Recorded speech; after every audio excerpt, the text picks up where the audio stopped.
right? I want everyone to take note that for Austin, it is 7 a.m. and he has joy written on his couch in the background, and there may be both holiday reasons for that joy and other reasons that we'll talk about. He's been getting up pretty early for us, so thank you, Austin. We'll do a roll call. Commissioner Karen. Good morning, I am here. Commissioner O'Brien. I am here. Commissioner Hill. I'm here. Great, we'll get started. Today is public meeting number 363. We're going to start with our administrative update. Good morning, Karen, Executive Director. Good morning. Good morning. So hello to everyone. Just as a preliminary matter, just to make a note, as you're aware and was reported in the media, the Wynn Resorts is looking to potentially develop property across the street from the casino. We're currently gathering information on that proposal. We'll keep the commission informed as to any potential next steps or any potential commission review. So just stand by on that. We are monitoring that. Just want to make note of that because that had been in the media. So for our first administrative update item, I'm going to turn it over to Bruce Ban for our on-site casino updates. Good morning, Madam Chair, Commissioners. This is a very slow update. I guess it's my Christmas update. I even solicited the casinos for anything. Everybody's ready for the Christmas holidays, and that's kind of all I have for you. If anybody has any questions, I'm more than willing to answer. If not, I know that Director Lilios has a COVID update for you. Any questions for Bruce on operations or any of the properties?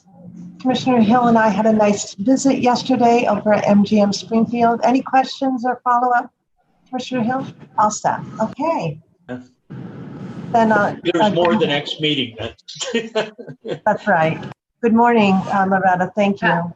Hi, thanks, Bruce. Thanks, Kathy. Good morning. Good morning, everybody. So it seemed like a good time to update on protocols at the three casinos as we're going into the holidays around COVID and in light of circumstances in Massachusetts. So with respect to Encore has been holding vaccine clinics for employees that started the week of December 7th. They've been very popular. They are administering boosters, the first dose, second dose, and the flu vaccine. The boosters have been the most popular, and Encore is going to continue that clinic daily through, I believe it's December 22nd. They are continuing the practice of requiring employees to provide proof of vaccination, and upon receipt of that proof, remember the employees wear special badges. Anybody without the vaccine proof must wear masks on property, but masks are, of course, optional or available to even vaccinated people should they choose to wear them. And their tenants are following that same policy as well. With respect to MGM continues to require all employees to wear a mask on property regardless of vaccine status. All salaried employees, as opposed to hourly employees, had a deadline to be fully vaccinated in mid-October. So all salaried team members there are now fully vaccinated. New employees that came on board over the past few months, whether hourly or salaried, are required to be fully vaccinated. And their back of the house vendors also are following the same mask mandate. With respect to Plainridge, proof of vaccine status has been voluntary, and without proof, they have a badging protocol as well. Employees must wear a mask on property. Let's see what else I have for you. The casinos are continuing to report their COVID positive cases amongst their employee population that they become aware of to the IEB. And as in the past, not surprisingly, the trend parallels the trend in Massachusetts. So there has been an uptick over the past, I'd say, month and a half to 2 months. They are following the CDC and DPH protocols, and also in terms of adopting personnel policies around leave and testing before returning for folks who do test positive. Interestingly, the positive notifications are amongst the vaccinated and unvaccinated population. And I've seen in some of the reports, a number of asymptomatic people who are testing positive. They get tested due to upcoming travel, learn that way that they're positive, or they're test positive after an exposure. So they are taking steps to address risks, like in departments, to control any trends within a department. Of course, they're continuing all of their reporting to the Department of Public Health, to the local boards of health as well. And they are continuing to monitor the situation and stand ready to adjust policies if needed. So I just thought it was an important time to report that to you again, as we're given the trend and also as we're heading into the holidays. Questions for Director Lilios? I think, Loretta, what you've highlighted is that it really, again, the trends we're seeing in the facilities really reflect what we're seeing in the macro system. So staying tuned, and it's really important. It's not lost on any of us that yesterday marked the loss of 800,000 people in the United States. So it continues to be a grave situation. The science still is on our side, and the vaccination and booster program is so important. So thank you, Loretta. Okay. Thank you. Thanks.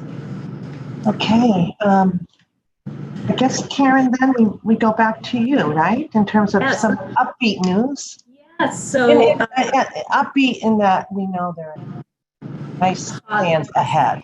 Right? Exactly. So we have 2 beloved employees who are leaving the MGC for wonderful opportunities. So I just wanted to start out. I'm going to turn it over to commissioners as well, because I know they have very fond feelings for these 2 employees. So first off, Austin Bumpus, our digital communications officer. Hi, Austin. He has been just an absolute star in his position here. Particularly during the pandemic, he has been essential for our remote operations, just keeping this way we do business in a seamless manner. He is an absolute pleasure to work with. The entire staff is so fond of him.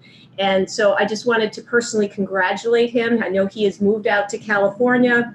He is now starting a position at as a digital marketing manager for Menlo College. So I wanted to congratulate Austin on that.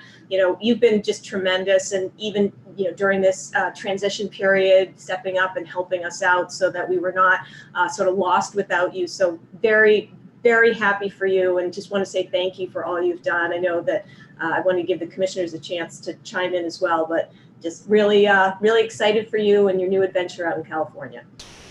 Thank you very much.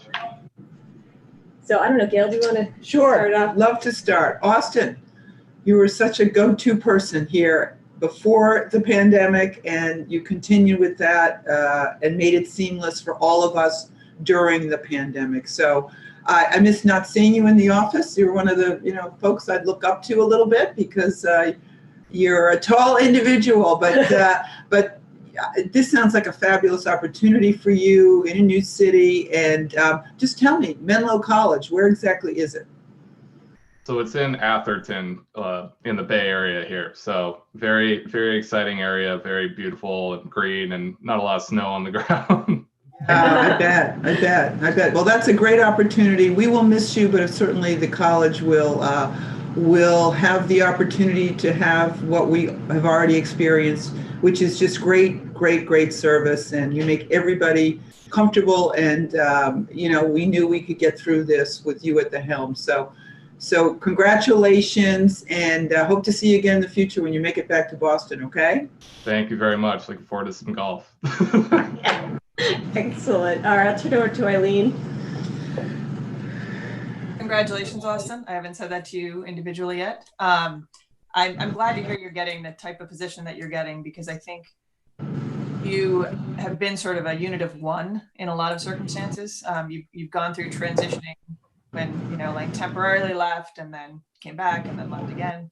So I think that your title doesn't reflect the level of responsibility and the work product and the support you gave to the commission and the commissioners in particular while you were here.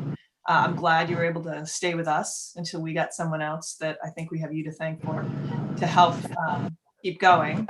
My brother was out in that area for years. It's a beautiful area. It's, I'm sure you've already loving it. But yeah, as Gail said, I'm sure you'll be back in Boston. Stay in touch. Let us know if you missed the snow and the wind and the rain, or for any other reason. But thank you for everything you've done, and good luck out in California. Thank you so much.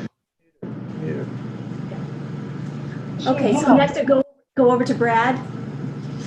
Well, we didn't get to meet each other, Austin, on a personal level, but you certainly have been someone we've been working with for the last, as a newbie, and I appreciate your hard work. So I just want to wish you the very, very best in your next adventure.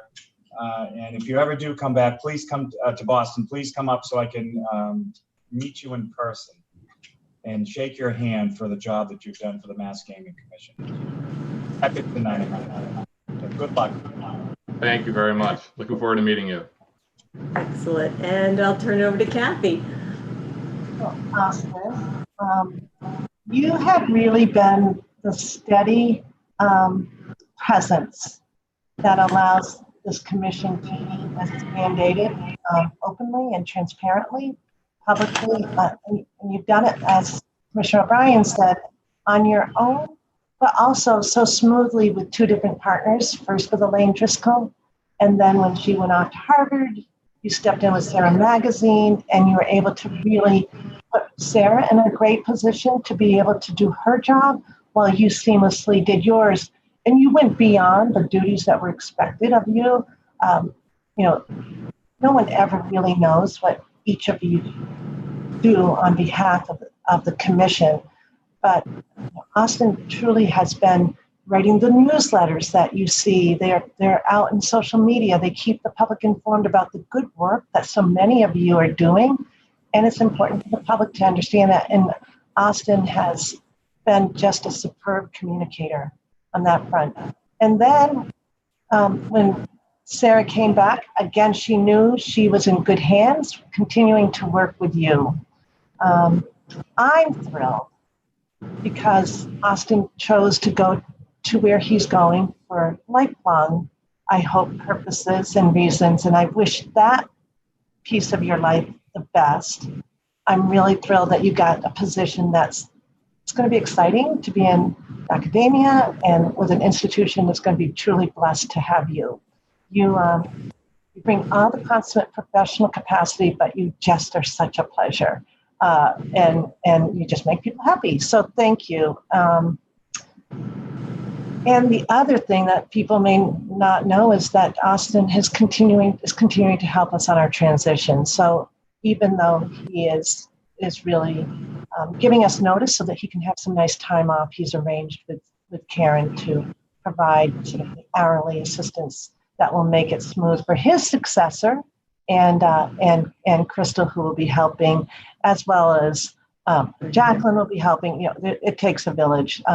None of this happens without all the good work behind the scenes.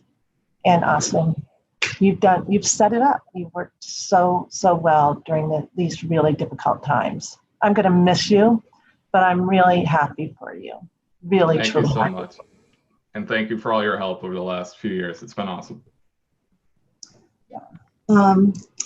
So I want to, Karen, is it okay to ask the team if they have any parting words? Nobody needs to feel put on the spot. Crystal might have something she wants to share. Is that okay, Karen?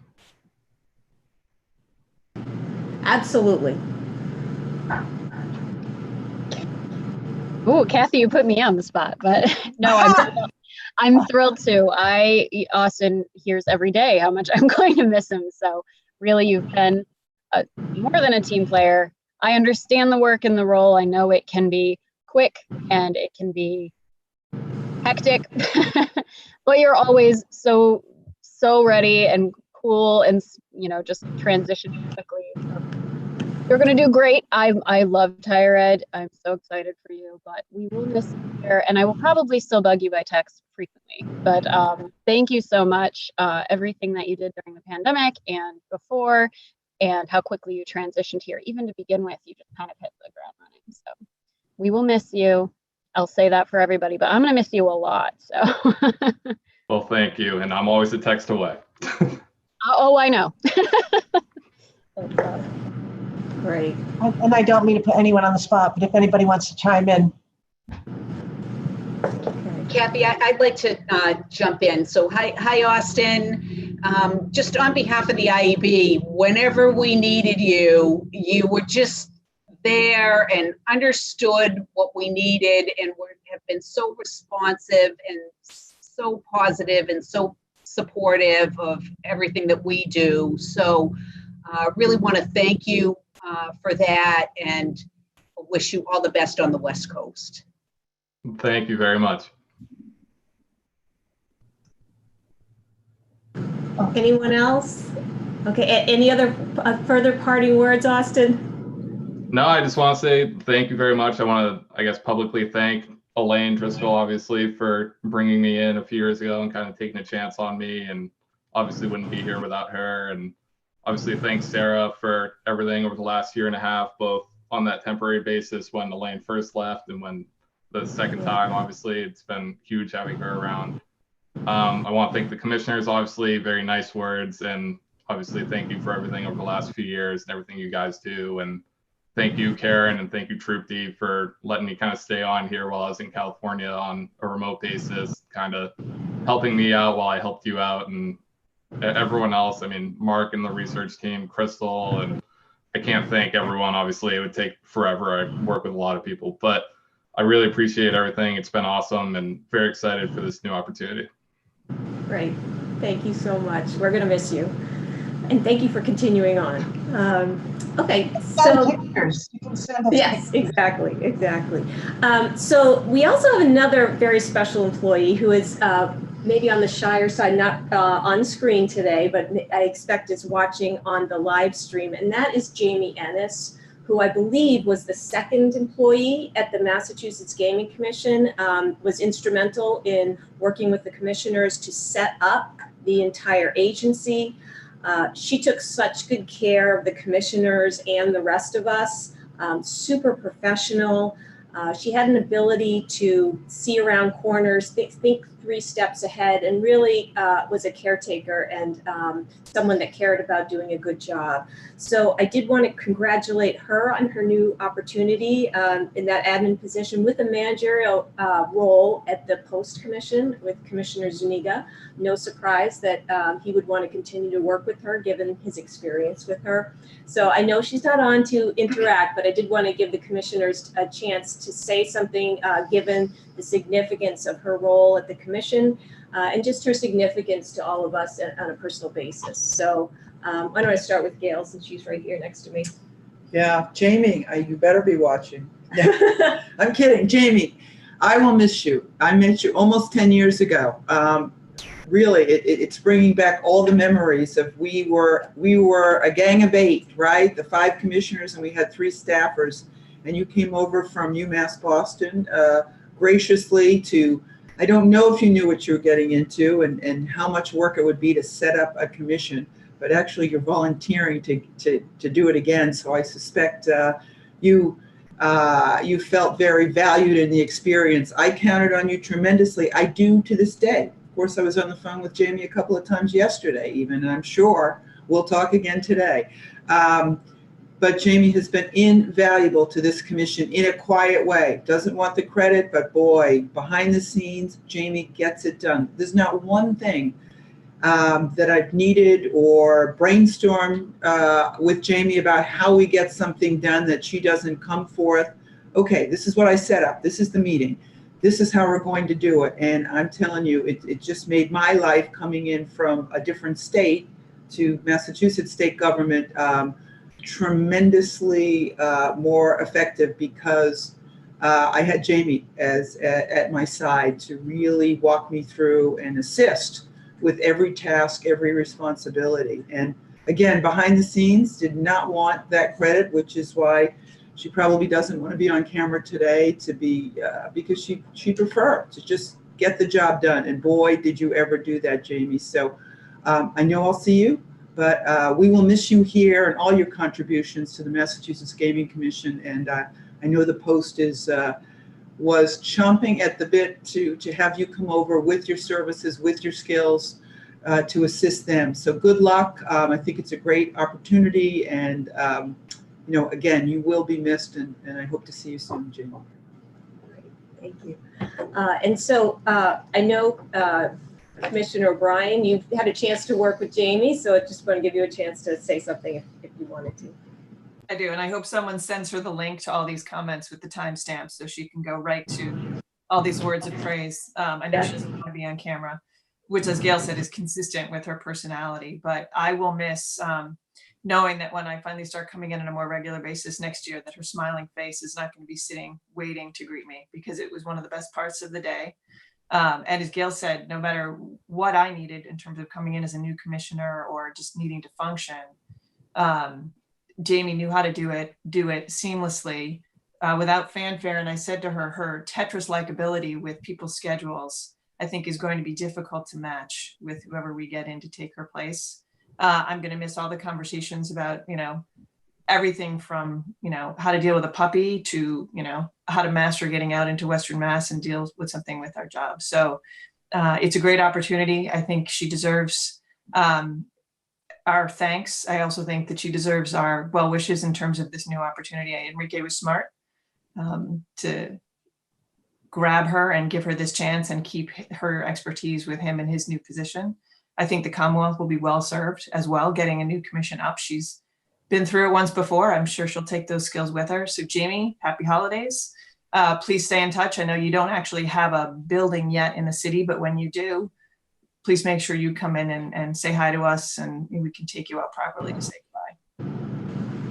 Excellent. Thanks so much, Eileen. And Brad, I know you didn't get a chance to work with Jamie very long, or I don't think you've actually met her in person because she had the injury. So just give you an opportunity to say hello, you know, check in. But I know you had some interaction with her helping you out getting started. I have had a lot of interaction with her, and I think Eileen said it well. When you're a new commissioner, to have somebody like her be there on your side and to get you through everything, which she has done an amazing job of doing for all of us, I appreciated it, and I just wanted to say thank you, and I wish her the very best luck. Excellent.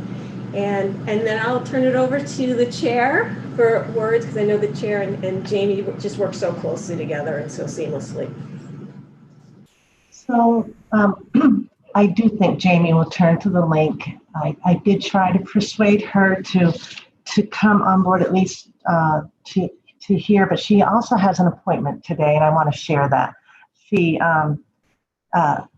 She really has enjoyed her position from behind the scenes, as everybody commented. But I think what's really important for Jamie to hear today is that I know publicly I have often said at the end of meetings, you know, without Jamie and then Marianne, none of this the Gaming Commission would not be an adhesive, compliant group.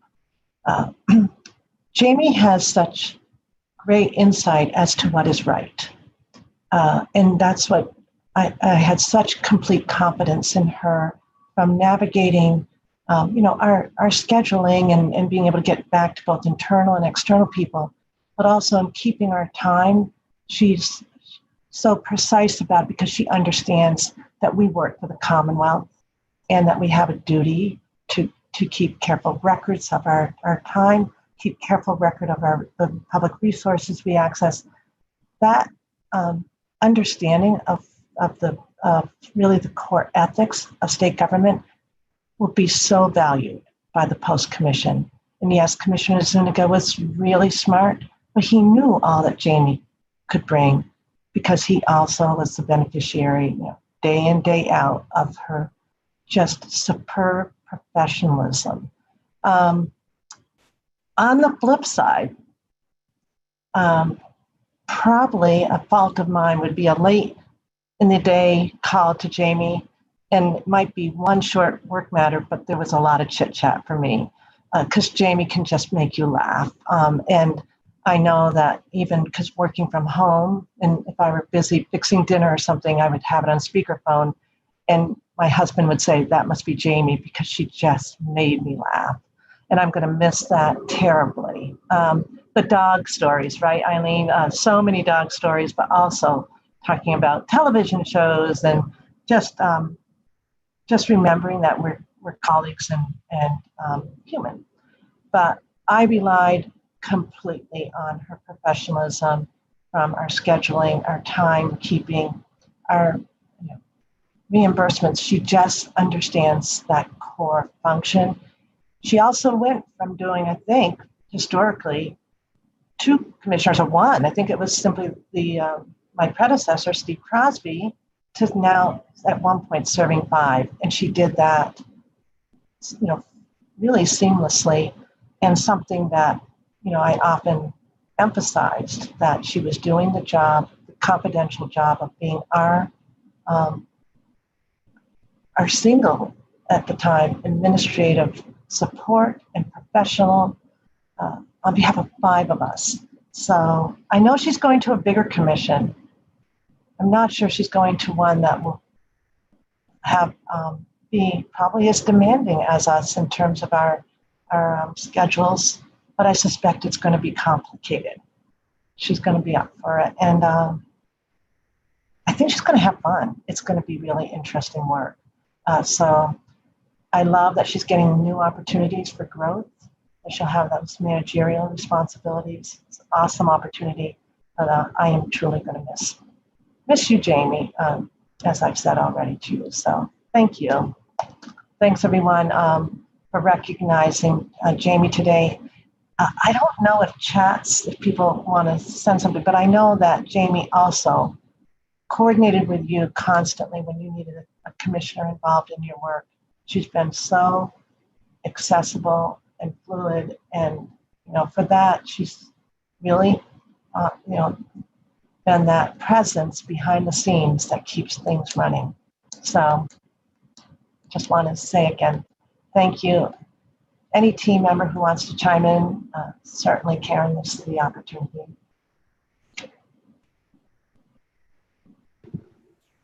Well, once again, I'd like to jump in if that's okay. And Jamie was like the wizard behind the curtain for me and my team. When I was stuck with not knowing how to get something accomplished, or how to best way to convene a group, or where certain documents were maintained, or how to get something before the commission, without fanfare, and just in a seamless way, she was able to always point me and my team in the right direction. So I will miss you, Jamie. Thank you for all that you brought to the commission, and what you brought and the way you brought it. And good luck in this new endeavor. Okay. Anyone else? Okay. So, Madam Chair and Commissioners, the next item on the agenda is an update on the voluntary self-exclusion program. We've got the team in the office there. I see Mark and Scott and Long. So I'm going to turn it over to them. Katrina is unavailable this morning. I know Scott was already prepared to present on this, so I'll turn it over to them for an update on what's been going on. Yeah, thank you, Karen, and good morning, Madam Chair and Commissioners. Before I start, if I could just say, just really briefly, to Jamie, who I know was the assistant commissioners, but was functioning as a go-to for any staff that really needed her, including myself. When I had no clue about how to do something, she certainly out. And Austin, who had this uncanny ability to both be a huge help to me and at the same time give me a hard time while doing the show. So I think I'm gonna miss that, Austin. Anyway, good luck. I'm going to talk to you about the voluntary self-exclusion program, give you a brief update on a couple different matters. The voluntary self-exclusion program, it's a statutory mandate, and it is intended to allow persons who struggle to control their gambling a voluntary option to exclude themselves from the gaming floor for a predetermined amount of time. I always say it's that the external control that is there to help people who may struggle with that internal control with their gambling. We launched the voluntary self-exclusion program in 2015 to coincide with the opening of Plainridge Park Casino. Since that time, it's been a critical component to our overall approach to mitigate problem gambling in Massachusetts. Just a couple key points to that. We did an early evaluation of the program back from 2015 to 2017, and we found that enrollees, after they enrolled in the program, significantly reduced the frequency and amount that they gambled, and enrollees also reported fewer gambling-related problems and improvements in mental health and relationship quality. We currently have over 1,000 people in the program. In fact, the latest report was 1,020 people are actively enrolled in the program. And we have about 1,300 people, 1,300 people who have ever been enrolled in the program, meaning they were on the program, the predetermined amount of time that they were enrolled expired and they completed a reinstatement session and were removed from the list.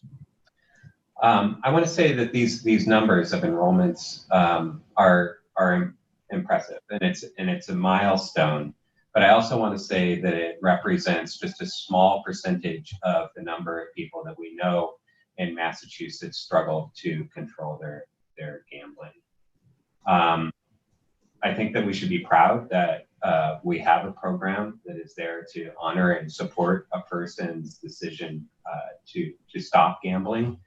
And as we move forward with the help of Long and the entire MGC team, we will continue to grow this and look for better, more creative ways to make sure that people know of the program and ease access to that.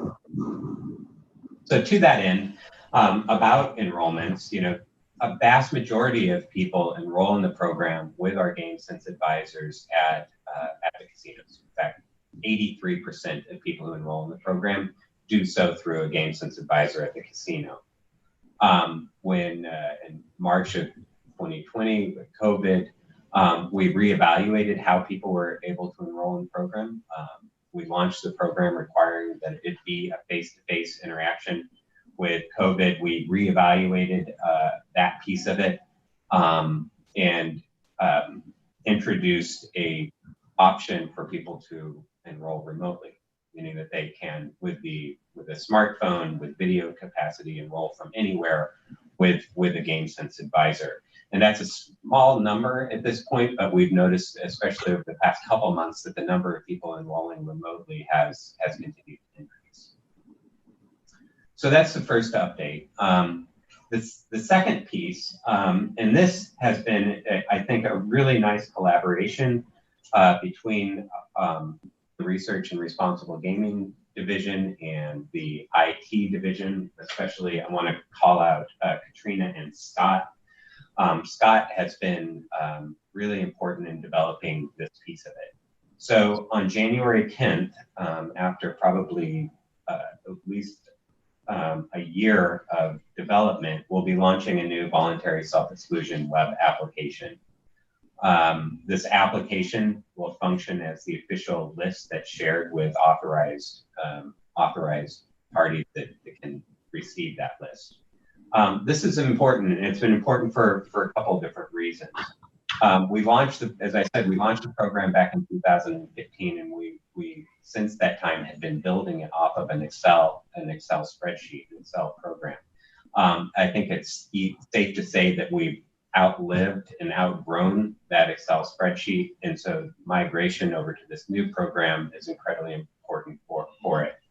The new VSE application will provide an overall better, more efficient user experience for those enrolling and unenrolling, as well as by the end users that need access to that list. The new application will vastly expand our reporting capabilities. It'll allow us to create, generate, and download robust reports so we have a better sense of who's enrolling the program in real time. I think this will be important when we think about how do we market this program? What do we understand about persons who are enrolling in the program? And finally, and I think this is an increasingly important piece of any direction that we go with new technology, is that it has overall improved operational security. It allows us to assign, create, and manage individuals and the permissions that they have within the list. We also submitted this application for security penetration testing. The report that we got back after a while indicated that we received a grade A rating, which ensures that we've configured the maximum security level for the VSE application. That's where our IT team, and that's where specifically Katrina and Scott have been so important to make sure that this program is as secure as possible. Long Bon, over the past couple of weeks, has been working with our game sense advisors, working with each of our licensees to roll out a training so that on how to use the new program. It's relatively easy to use. It's built that way, but we want to make sure that on January 10th, it's rolled out and goes off without a hitch. So I really appreciate Long has only been with the commission for a little over a month, but has been taken that key role in rolling out this new program. So thanks to both of these individuals. Thank you to Katrina, who I know isn't here today, but this is a really important program, and it's really important we do this right to make sure that we're serving those in the Commonwealth who struggle with the gambling problem. So, thank you.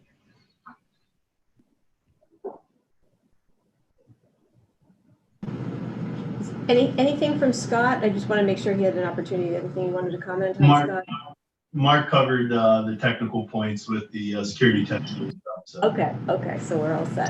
Save me from speaking. So. Okay, but I really just read what Scott gave me, because the security testing, I know it's important, but I don't really understand. So yeah, very, very impressive work. I'll turn it over to the commissioners if they have any questions or comments about the VSE and the new program. I think Gail has something here. Yeah. Mark, how are you? Listen, and the whole team. And just listening to this update, it just hit me that what makes us different, what makes your team different, is the fact that no matter what the responsible gaming efforts are, whether it's Play My Way, Game Sense, and now we're hearing about Self-Exclusion, you are constantly evaluating and improving. It's not just, here's the program, it's there for someone to use. It's how do we make it better? How do we improve? How do we give the best bang for the buck or the most help to those who need it with all of our programs? And that goes for the research as well. Always evaluating how can it be more effective? What do we need to research that would help, the residents here of the Commonwealth? So I think it sets us apart. I really am not aware of another program that is so vigilant about improving. How do we evaluate properly and improve the services we're providing? So just another example this morning of how you and your team are doing that. You have the whole team with you, which is always impressive. So just a big thank you. And I think it really does matter to those who have availed themselves. And that's a great number of people with all the programs of these services. So thank you. Thank you very much. Other comments, Eileen or Brad? I think, Mark, I'm correct in that the state auditor did examine the VSC program and was very impressed by all that we had done without this new improvement. So with the additional security, the expansion of the numbers, all really reflecting the good work that your team is doing. I just think, like Gail said, it's just continuing improvement. But by chance, your program was subject to that review, and I know the state auditor was impressed with both the substantive and program and the process. So it's nice to see us moving in the right direction technically. Scott and Katrina and team, thank you so much for that good work. And Long, thank you for, I see you there. We haven't heard from you, but has it really only been a month? Because it feels long that you've been here. Yeah, it's about, a month, almost 2 months now. He's made a big impact, so great. Thank you. Have him there. Thanks so much. Okay, Karen, anything else? That concludes the administrative update. Do you want me to go right into the hybrid, flex and remote hybrid work policy? Meg, thank you. Okay. So as the commission is aware, the commission voted and approved a pilot policy for flexible and remote working arrangements. That policy was in place on November 1st when we came back to the Boston office, and it was effective through the end of this month, December 31st, 2021. That document is in your commission packet for reference. At this point, it's up to the commission how we move forward on an indefinite basis with our working operations. I think it's important to note that while the pandemic was the impetus for the remote working that not only this agency undertook, but agencies across state government and in the private sector, the adoption of this hybrid policy is about work operations and what's best for the commission going forward. We, of course, will be monitoring health metrics and can respond accordingly as needed with anything related to the pandemic. But this policy today is looking for a long-term plan for the agency and how we're going to move forward. The feedback from the staff and managers at the agency, along with the collective judgment of the return to office working group, is supportive of the hybrid model, particularly where it pertains to retention and recruitment of employees while still recognizing the value of in-person working, both for individual work product and for the culture of the agency. So, you have the packet. I have gone through it. There are a few things, if this were to be implemented on a long-term basis, just a few comments for the commission. One, we would obviously take out pilot program. My recommendation is that we would substitute that with the fact that this would be effective January 1st of 2022. So we have continuity with the policy. There is one other item in here I noted on the first page under the definition of hybrid work. It talks about the hybrid work arrangement allows the employee to do all or part of their work day or work week at home or another location away from the MGC offices.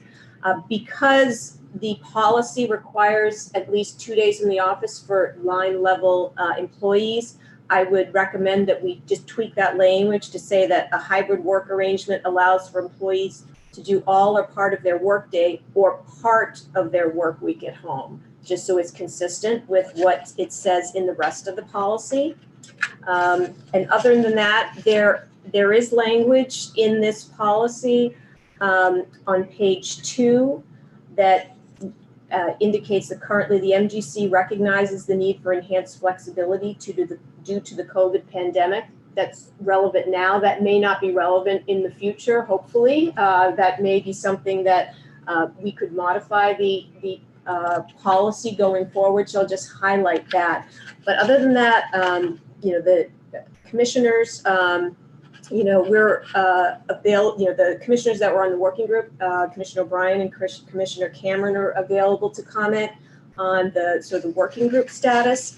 And the only other question I had for the commission as I was going over this last night, currently, should the commission approve the same type of policy? People have submitted their requests and they have been approved and those things have been documented. The question I have is, would we need to resubmit or could we rely on prior submissions? So that's just one question I had for the commission, and we could do it either way. But that's sort of teeing it up for you commissioners. I'll defer to the commission on however they would like to conduct the discussion today on the policy. And I don't know, Madam Chair, if you want to hear from the other commissioners in the working group, but I'll defer to you, Chair, on how you'd like to move forward right now. So it's my understanding that Karen would be seeking not just a consensus from us, but a vote to approve the program. And I'm not hearing any significant change in the program being recommended at this time. Karen, you feel as though the team has been able to navigate the policy as presented in the pilot. Correct. Commissioner O'Brien, Commissioner Cameron, do you want to help educate Commissioner Hill and I based on your work on the committee? I think that Karen outlined it pretty accurately. I mean, there was essentially unanimity on the working group in terms of how effective it was dealing with this new post-COVID reality.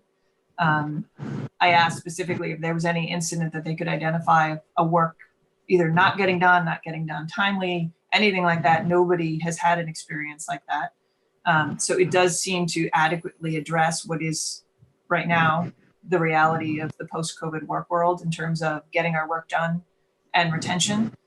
The only other thing I would point out logistically in terms of memorializing this from a pilot program and into the personnel policy manual is probably because of the hybrid option and the remote option, we're not focusing as much on people asking for compressed work weeks. And this section that we're talking about voting today to potentially incorporate in would replace what is now section 1.15 in the manual, which is the workplace flexibility section. And there is a paragraph in there that is dedicated to the compressed work week that is still relevant. And so in addition to getting rid of wordsmithing things like pilot program and the effective date of Jan 1, we also just need to take a look at that section and make sure that as we override the existing workplace flexibility section with this document, we keep so much of that compressed work week section as addresses things that are particular to that. Namely, if you're taking a day and you're scheduled to work a 10-hour day, you're supposed to make up the difference of either vacation or sick with the appropriate number of hours. Or if you have a holiday, the expectation is that you would then have to still make up the difference if you had a 10-hour day versus a 7.5 holiday. Accruing, that sort of stuff is still relevant to this. But to me, that's something that we can do, obviously, when we put pen to paper to actually override the section with the draft pilot program. But in terms of the substance, I think everyone in that group agreed that this was a good balance between getting the job of the agency done, a work-life balance, and acknowledging what the reality on the ground is with COVID at this point and going forward. I don't know if Commissioner Cameron wants to join in. Yeah, thank you, Commissioner. Yeah, and like I say, working as part of this group, what I have continued to be impressed with is how in touch the directors are or have reported to the executive director exactly what's happening with their work groups and have found unique ways to be very effective while working in a hybrid model. So I just think it makes so much sense to continue indefinitely with this model. And of course, like any policy, it's as good as its implementation. And so far, I just see great evidence that it's being implemented appropriately with real concern for the agency's needs as well as the individual's needs, which are so important in a time like today. So I see it working very effectively.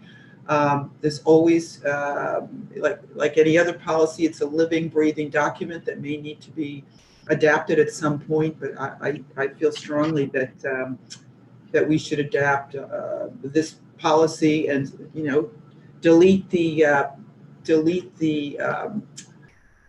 fact that it was temporary and really look to implement this as a policy moving forward, with the ability to change at any time. So great work from the team, and being sensitive to what this agency needs as well as what the individuals need.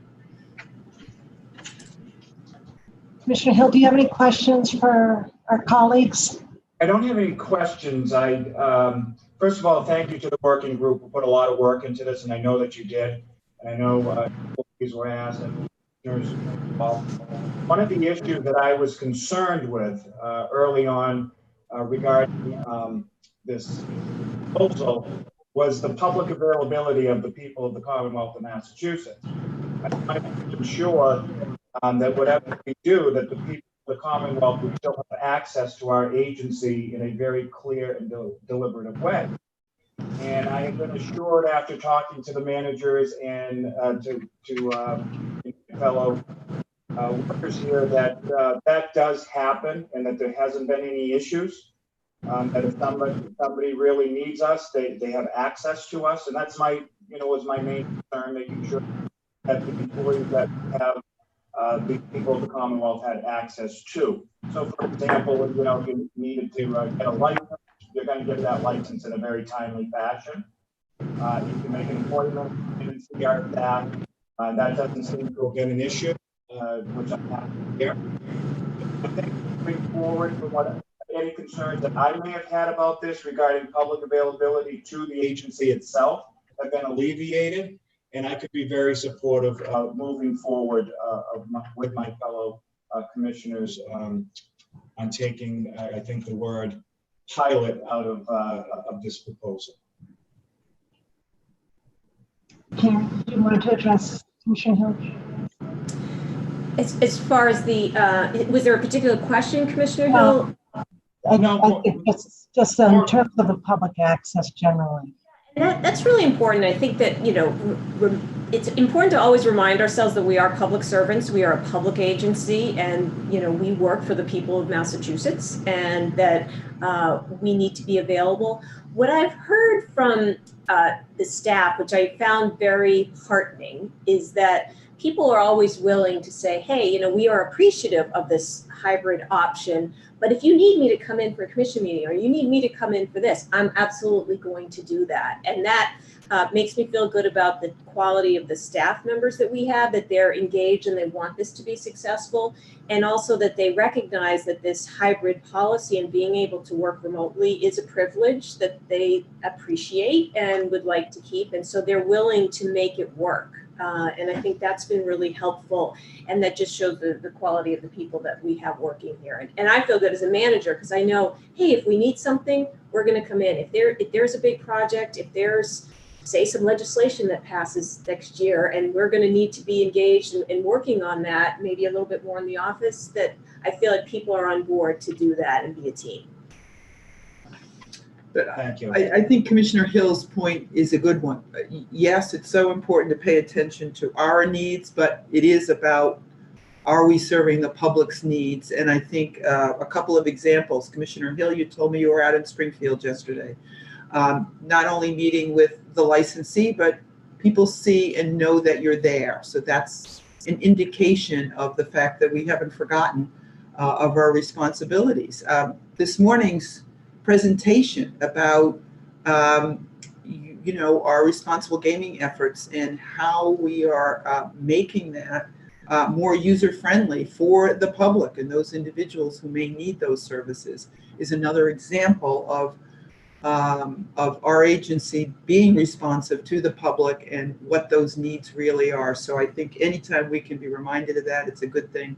And it's something we should pay attention with every decision we make. How does it affect the public? Any further questions or comments, updates? Thank you. Commissioners O'Brien and Cameron for your work into the working group. It sounds as though that working group may not need to convene at this point too frequently on this topic. As you said, Karen, and as Loretta said, we continue to monitor public health trends, and let's just all really hope that we're able to continue implementing this policy that we hope to adopt today. I'm very positive about 2022, but we all know that these trends are a little bit concerning right now. So stay. We'll keep this policy separate and apart from, as Karen pointed out, the pandemic issues. So, because it's an exciting opportunity for just a new way of how we work, with the added flexibility of being home and the benefits of being together. So, I guess I need a motion. Certainly, Madam Chair. Thank you. I move that the Commission approve incorporating the currently identified pilot program for flexible and remote work arrangement into the Human Resources Personnel Manual in place of the current section 1.15, which is titled Workplace Flexibility, as discussed here today, specifically making sure to continue to include so much of the compressed work week section as is still relevant. I have a second. Second. Thank you. Any further questions on this? Okay. Commissioner Cameron. Aye. Commissioner O'Brien. Aye. Commissioner Hill. Oh, I'm sorry. I think he disconnected. Yeah, he's right next door. I'm just realizing that if he's got an issue, he can come in here because we're all looking.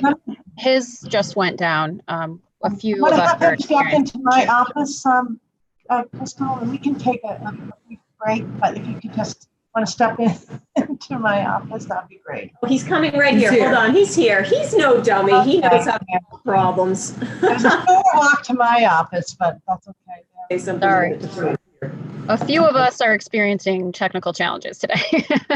Okay. I wonder if we're maxing out on our bandwidth. Commissioner Hill is in here. I'm going to need him to say a sentence so that the camera will move towards him. Hello, Madam Chair, I have moved. Is it not moving? And so we have, just so you may not have heard, we had a second from Commissioner Cameron, and then Commissioner Cameron and Commissioner O'Brien have given their affirmative votes as ayes. And I am a yes. Okay, thank you, and I'm a yes as well. I guess I don't know if it's Todd and Carrie who are helping out today, but 4-0. Thank you and great work. It's exciting opportunity ahead, and thank you to the entire team for really making it work. All right. Now, Commissioner Hill, we can't see you, but I don't know. He's going to head back to his office. I think it's back up and running. Like that. Great. Just continue on. I'll be joining you shortly. Well, I don't want him to miss the next introduction. So let's see. I'll keep you updated. The good thing is we're all in various stages, so we can see it as it's happening. So that's the irony. This is where it will be great when we can get the technology where we can all sit together. It will be great. All right. Joe, are you in the office today? I can't tell from your background. No, I'm working remote. Okay. Can shout to you as well. Let's see if he has success. I don't want to continue without him being on the record. Thank you, Chair Manger-Cohen, for your patience today. You're really getting a good taste of our work. Let's see.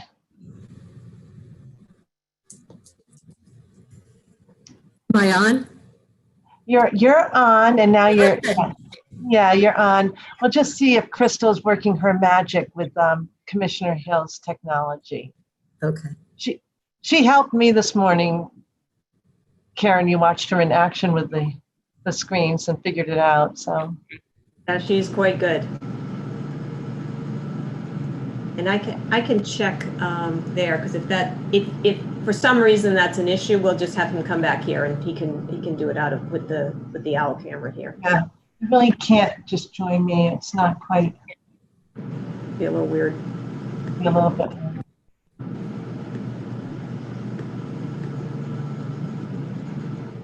Other than the other time when we were in parallel universes one time, this is our longest sort of snafu. So since March of 2020, he's good. Yeah, good. I got the thumbs up from Crystal. We should have success momentarily. Crystal, I don't quite see him yet. It was one of those loading. We're waiting on it to 99 to 100. So, yeah.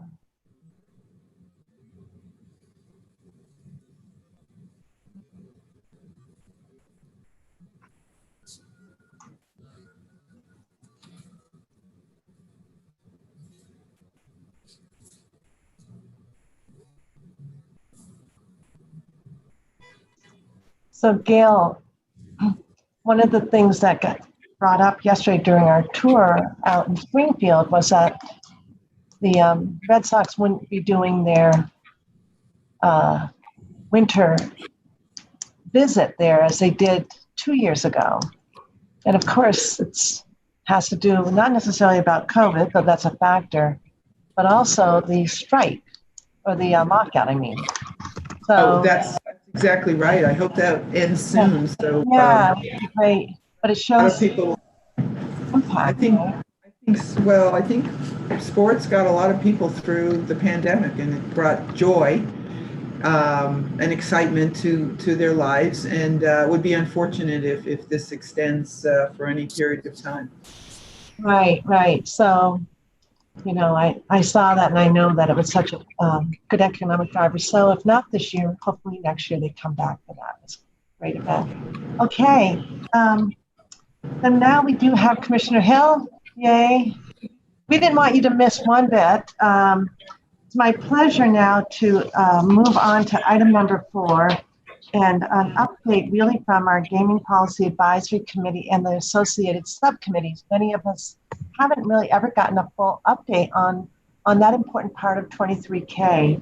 That structure was envisioned by the legislature to make sure that we had advisory input from other stakeholders. And I'm pleased that this year we have the full complement of the subcommittees activated. You're going to hear about that.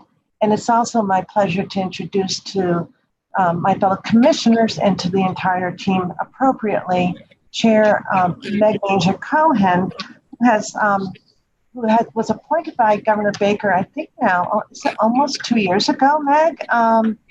Yeah. And just briefly, for those of you who don't know, Chair Manger-Cohen is the longtime president of Back Bay Association.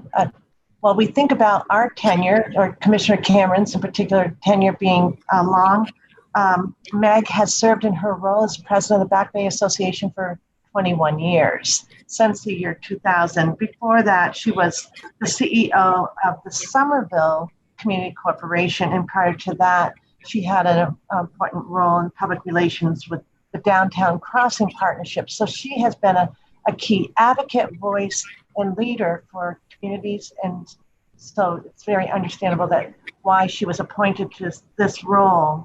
I wanted to introduce you to Meg. She has had the great success of convening, and you can correct me, successfully. Is it now 4 or 3? 3 GPAC meetings without a problem of having a quorum, which had been a challenge. I think we will give to point out that virtual capacity helps that, but I would also say very much that Meg's leadership has really strengthened the the role of GPAC and its agenda, and has really energized that committee. And so it's my pleasure to introduce Meg. And Meg, I'd love you to update the commission, and then my fellow commissioners may have some questions or comments for you. Thank you so much, Chair Judstein. And it has been a tremendous pleasure participating in GPAC for the past year and a half or so. And little did we know the impact that COVID would have on all of us. And now we have had 3 successful meetings, in part because of our ability to meet virtually, first from our kitchens. Now I'm, believe it or not, at the office. I think that, okay, sorry, I just got my screen changed. Anyway, so as you know, the Gaming Policy Advisory Committee currently includes the following dedicated members. We benefit from the expertise of Senator Eric Lesser, Senator Ryan Fatman, Representative Ann Margaret Ferrante, Representative Angelo D'Amelia, Victor Ortiz, who's the Director of the Office of Problem Gambling Services, Commissioner Helen Colton Harris, Division of Health and Human Services for the City of Springfield, Brian Lang, representing Organized Labor, Paul Picnelli, representing Region B, and of course, Chair Judd Stein, who represents the Commission. As Kathy mentioned, we have held 3 meetings, all virtual, in 2021. And the committee recently approved the research agenda for FY22, which is an examination of legalization of sports betting in the United States. Other items we've tackled this year is that we received updates on post-pandemic casino reopenings, community mitigation, racing integrity, sports betting legislation, and other policy areas.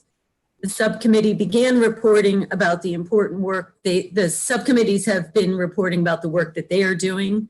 I had the distinct pleasure of being part of the first addiction services meeting that I got to chair, and in which Mark was appointed chair of the Addiction Services Committee. So that was great. We are planning for a meeting in late February or early March of 2022, which I loved the way it was described that Jamie works with the Tetris in scheduling the meetings, because Crystal's been doing the same thing with us. And it's been really a pleasure working with her. It's also been a pleasure for me working and interfacing with the commission itself, because the care and concern that you are bringing on all of these issues, I'm just totally impressed with it, especially the important issue of human capital and the way you just sort of lauded former and current employees at a time when retention is so important. I've never been in a public meeting that provided such care and concern and kind remarks for employees. So I wanted to thank you for that. So we are still early on in our agenda, because we've only been actively meeting for the past year as a cohesive group and as chair. So it has been a pleasure for me to both get to understand the issues, especially the charter that founded the GPAC. As I've said at prior meetings, the thought and care that went into making sure that the state of Massachusetts administered the gaming policy in a smart, thoughtful, healthy way comes into play in a lot of what the GPAC does. And so I want to thank you for the opportunity to just touch on those areas and just thank everybody for the work that you're doing for the Commonwealth. Meg, before we go on, I do want to acknowledge Crystal. Crystal has been really instrumental in supporting your work and being the connector for the members, as well as supporting the subcommittee, 2 of the 3 subcommittee work, and she'll go on, but I also think she was probably instrumental in helping us on the PowerPoint. Crystal, I had intended to do that earlier, and my apologies. But before we go on, Crystal, is it okay if commissioners ask Meg, any particular questions, or how do you want to proceed? Because right now I can't see your face. So Yeah, absolutely. We're going to skip to subcommittees after this. So any commissions or any questions at all about the GPAC itself would be great to jump in. Commissioners, Commissioner Cameron, Commissioner O'Brien, Commissioner Hill, do you have questions for Chair Manager Cohen? I see Gail's hand. Great. Commissioner, go Thank ahead. you. Thank you. I don't have a question, but I have a big thank you. Meg, I found it interesting that you were thanking our commission and all the members of our commission for helping you, assisting you with your work, but frankly, you volunteered to do this. And it's critical to this commission. We make better decisions because of the advice of the GPAC and the work that you put in. You know, now you're out visiting all the casinos, and you have a busy job on your own, but yet you're willing to do this for us, and it's really appreciated. The work is really important, and I'm glad you find it interesting. And if we can assist in any way, of course, but you're the one volunteering, and I'm just grateful that you're chairing this committee, and you're so interested in all the issues. I just see all the learning that you've done to prep yourself, but we're the beneficiaries. So just a big thank you. Thank you so much. It really is. I really am enjoying getting to further understand this issue, and I have been interested in gaming for quite a while. We have done it. We did do a site visit to Springfield, and we're hoping to do another one this upcoming year. It really brings the tactile experience of actually being in one of the casinos and watching people, you know, how they interface with the different machines and the energy that's created. It's really quite exciting. And so I very much enjoy it. And I have, you know, I've learned a lot working with Kathy Judstein. She's an amazing leader of the Gaming Commission. And she spends a lot of time. I get a few laughs with her as well. So I've very much appreciated that. And we worked with Jill Griffin and now with Crystal, and that has been a seamless transition also. So I do want to say that and honor that human capital, the work that everybody's doing. So thank you for that. And I do want to say that I know that if there are any other questions, I welcome them. But then I do have a final task, which is to introduce the next item on the agenda. So I can't see because of our format, but Commissioner O'Brien or Commissioner Hill, did you have any questions from Meg? I know Commissioner Hill, Meg gets to work with some of your former colleagues. They're all great people. Yeah, they are. Okay, then your next task, Meg, thank you. My final task, I do want to wish everybody a happy holidays, but it's now my pleasure to hand it off to Mark Vanderlinden, who, as you know, is the Director of Research and Responsible Gaming at the Mass Gaming Commission, but he also is the new chair of Addiction Services, the Addiction Services Committee. So Mark, I hand it off to you. Thank you, Meg. And I really have enjoyed working with you in the capacity that we have. So thank you so much. The Addiction Services Subcommittee is a subcommittee of the Gaming Policy Advisory Committee. This is the newest subcommittee of the three that are out there. We had our very first meeting on October 14th. And this was after we were fully constituted. We have 5 members, including myself. We have Marlene Warner, who is the Executive Director of the Mass Council on Gaming and Health.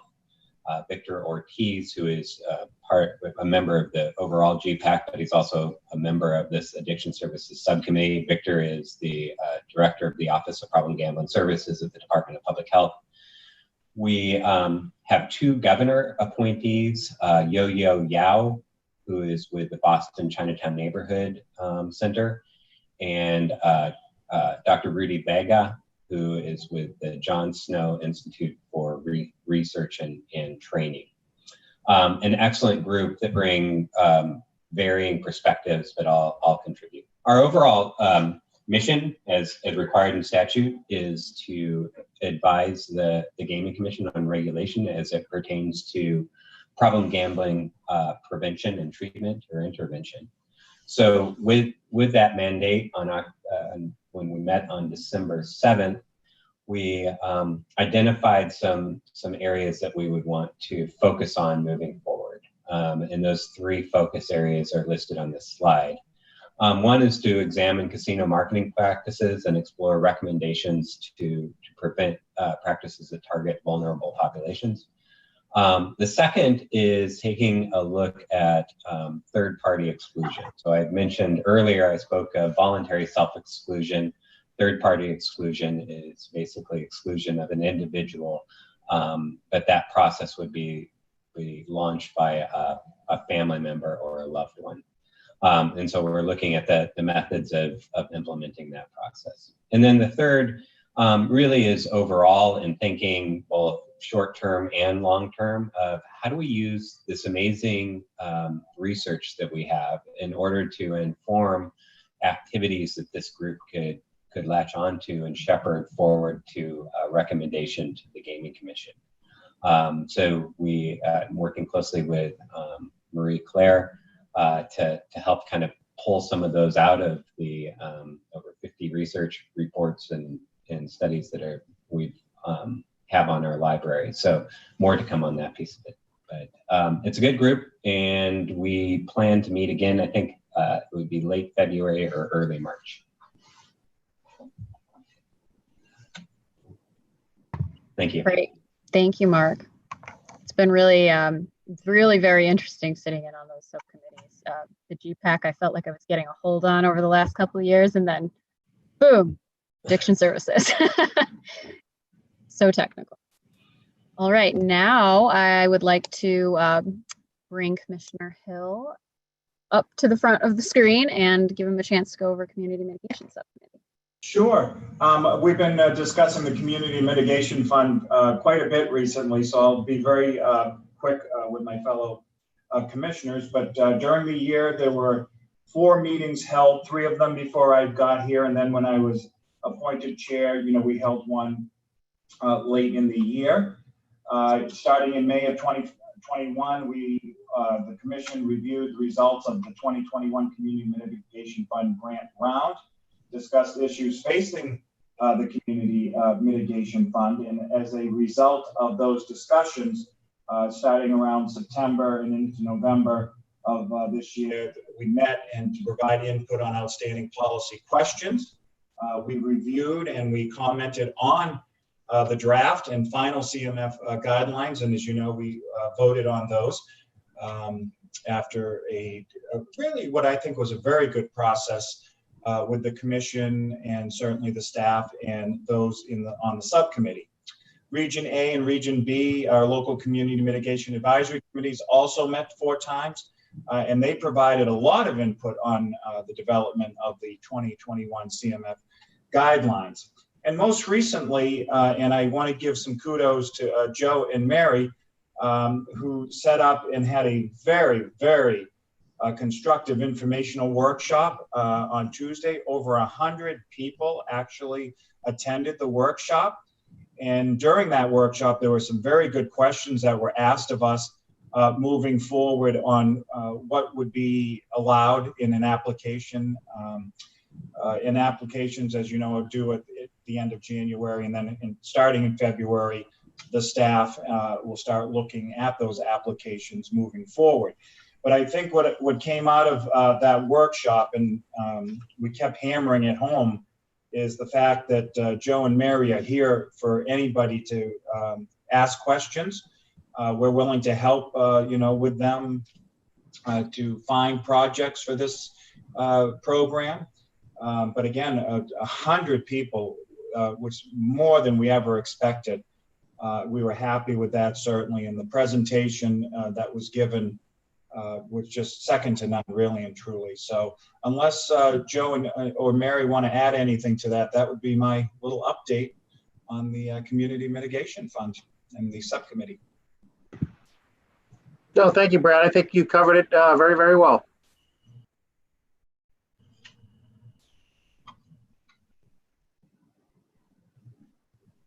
Crystal. Thank you, Brad. Okay.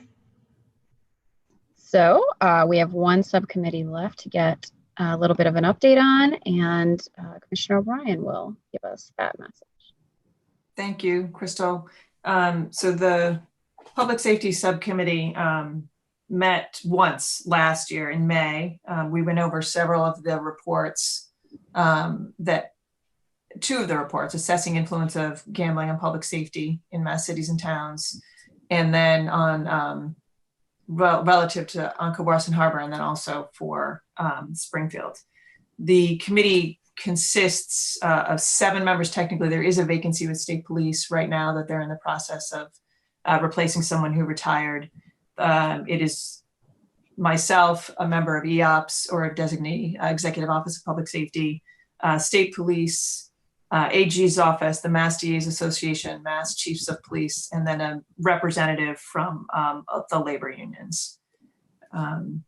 The fall meeting that we had scheduled for this was delayed. We were going to go over the report that we're going to be putting out shortly on OUI influences from the casinos. That was delayed. It is imminent now, so we'll likely be on the agenda for the next meeting in 2022, which I anticipate will meet ideally quarterly in 2022 to discuss not only that and other reports that are coming out, also the Community Mitigation Fund public safety grants that will be assessed and coming out, but also talking about what regulations, if any, the committee may want to make recommendations on in terms of sports betting or online gaming, if and when the legislature does in fact move on that. Talk about the anti-money laundering practices that we have been doing, IB in particular has been doing, and then also ideally doing a post-mortem on a criminal case. There have been a few criminal cases relating to the integrity of the games, and I was hoping to invite also the rep from the AG's office or one of the people that answer to him in terms of giving a post-mortem to the group on that to see if there's anything that we would want to dive into for a deeper discussion. And just to close it out, to give a thank you to Mary Thurlow, who has been providing the support for the committee up to this point. I know she's passed off to Crystal and Crystal's taken it over from here, but I didn't want to move on without giving a thank you to Mary Thurlow, because I know up to this point she has been the one handling all of the organizational efforts for that. So thank you, Mary. Thanks, Commissioner O'Brien.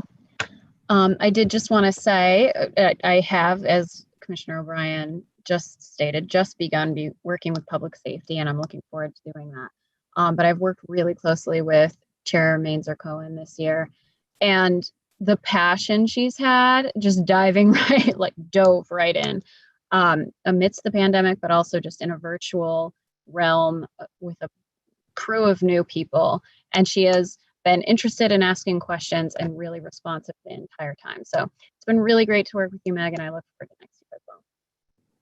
I think that's it, unless there are any questions that the commissioners or anyone else has that we can address.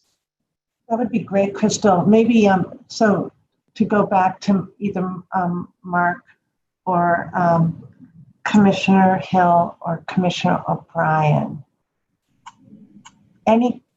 You'd be asking each other questions. Commissioner Cameron, do you have any questions? I do not. I thank both commissioners for engaging in these really important topics, and of course those who participate in the committees. They've been there for us from day one, and it's much appreciated. Yeah, and I want to pass on my gratitude to, first off, Mark, congratulations on being appointed chair. That was that's a nice leadership role for you. And I also know that you really have wanted this outside input. You really have an appreciation for, as much as you lead in this area, how much you can benefit from the external input. And you've got really nice subcommittee now to gain from. And with respect to Brad and Joe and Mary, that information session was excellent. I think you're going to achieve what I think the ultimate goal was, to build capacity and and really support the application process. So thank you, Commissioner Hill, for leading that. I also have a sense that you really are enjoying it. So that's an extra bonus. And then Commissioner O'Brien, thank you. What you just outlined as perhaps a quarterly cadence, I think it's the right time for that. And I know that you'll be able to really generate real good activity around that. So thank you, everyone. And Meg, thank you. Happy holidays to you. I know December is really busy for the Back Bay Association, so we appreciate your taking time today and starting your morning with us. So thank you. Crystal, excellent. Thank you for that update. Okay. Great. So we're moving on then. I'm just looking at the time. Unless, I just have a little bit of a challenge because only one side of my agenda printed. Let's see. Crystal, here's my, thank you. This is the benefit. I think, I don't have, she hears my literally from across the way. Thank you. But I thought we were turning next to Alex. Good. First off, should I ask commissioners, are you all set to continue or do we need a break? Commissioner O'Brien, you're okay? Commissioner Hill? Commissioner Cameron, I see you. All right, then we'll move on. I know that Steve O'Toole has joined us, so I look forward to moving ahead. Good morning, Dr. Lightbound. Good morning. I wanted to take a brief moment to thank Austin and Jamie for the great work they did with me and the racing division. They were a great help and wonderful people to work with, and I wish them well as they move on. I have Steve O'Toole with me, Director of Racing for Plain Ridge, with the updated schedule. As you remember, when he came in with his, for the licensing hearing, he mentioned that he would be bringing a new schedule in eventually. So today we have that schedule. The time frame is the same as the one that was originally put in for April 11th through November 25th. They are swapping the Fridays for Tuesdays. As anybody who commutes knows, the Friday commutes can be challenging. So there's the idea to try that and see how that works. They're also not going to race on the Wednesday before Thanksgiving.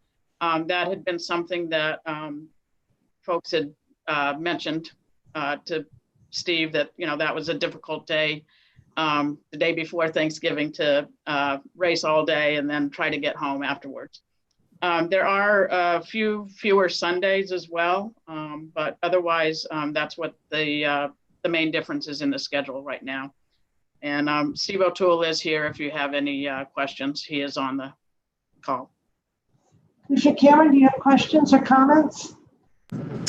I did have a question for Mr. O'Toole. First of all, it sounds like what you're doing makes a lot of sense as far as altering the schedule to accommodate those needs and those concerns, whether it be commuting or holidays, whatnot. But I was wondering what that race was behind you, because I know it's not us racing, so I just wasn't sure if you're watching another jurisdiction during our meeting.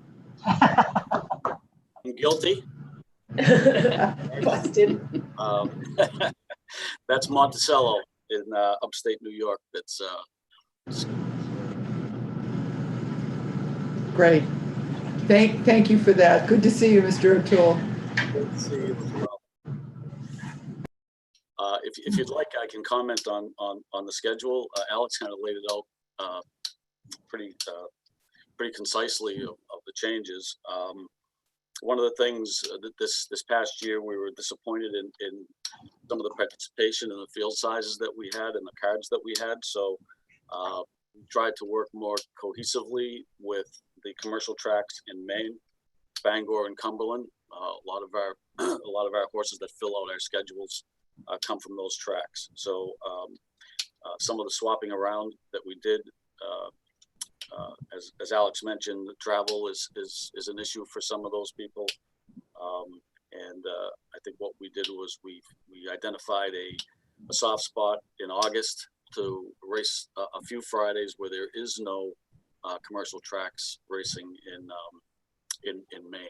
So over the course of, I believe it's late April or early May through August, there's 100 consecutive days of racing available in the region through those three venues. So there's plenty of racing going on, and we just tried to maximize the ability to have horseflesh available where there's not some stables sitting on the sidelines because they're at a different track and just can't participate. So we laid it out as best we could in the time frame provided, the 33 weeks from April 11th through November 5th, which has been approved, and those dates which are definitely suitable for racing.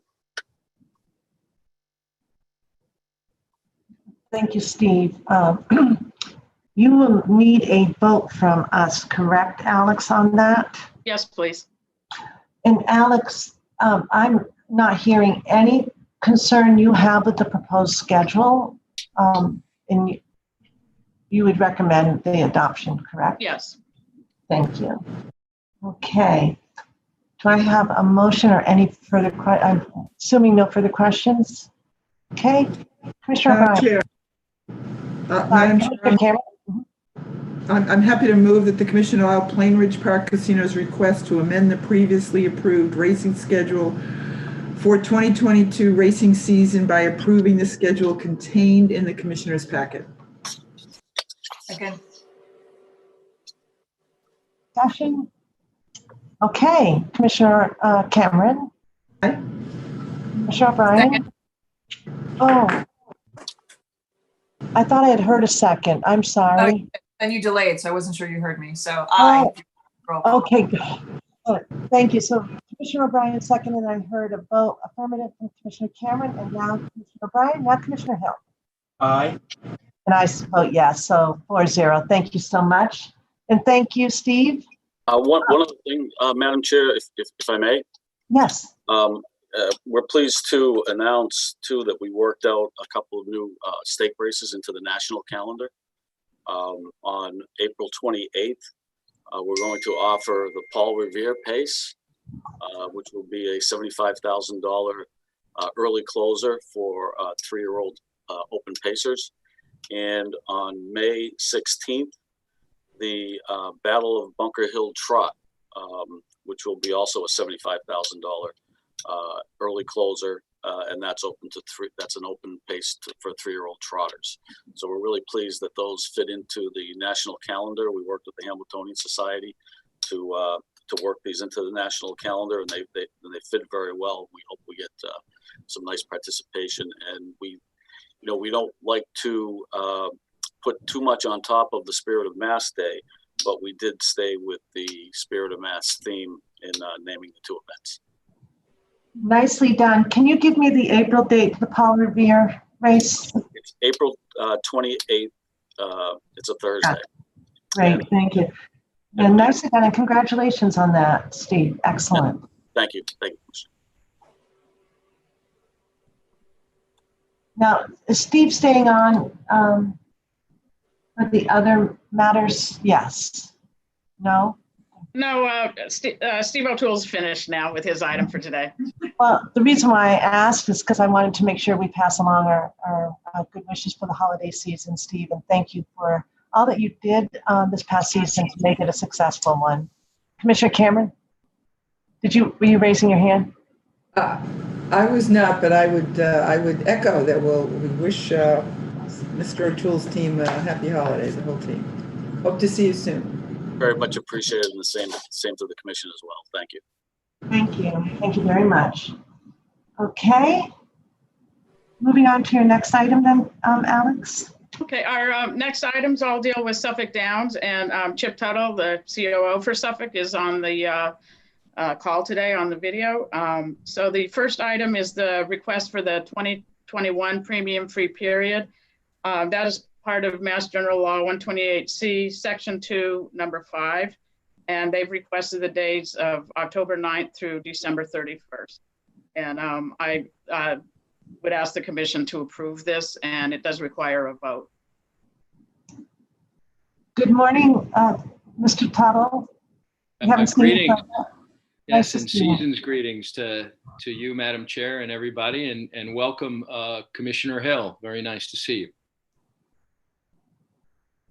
I'm imagining you must have met before. We have. Oh, yes. Yeah, we share North Shore roots as well. That's right. That's right. So very nice. Any questions for either Chip or for Alex on this matter? I know it's one we're familiar with, but this is our chance to ask any clarifiers. Commissioner Hill, you may, I know you got a little bit of a briefing. Yep, all set. Okay. So I know you need a vote today on this matter. Yes, please. Do I have a motion? I'll do one. I move that in accordance with Chapter 128C, Section 2, Paragraph 5, the Commission recognize a 12-week period from October 9, 2021 through December 31st, 2021 as the period that Suffolk Down has selected during which no simulcasting premium need. Second. Thank you. Any discussion, questions, comments? Okay. Commissioner Cameron. Aye. Commissioner O'Brien. Aye. Commissioner Hill. Aye. And I vote yes, 4-0. Thank you. Next item, Alex. So the next item is the Suffolk Downs request for the 2022 premium free period. And again, it's the same period, October 9th through December 31st. And I do think the commission should approve that and ask for a vote.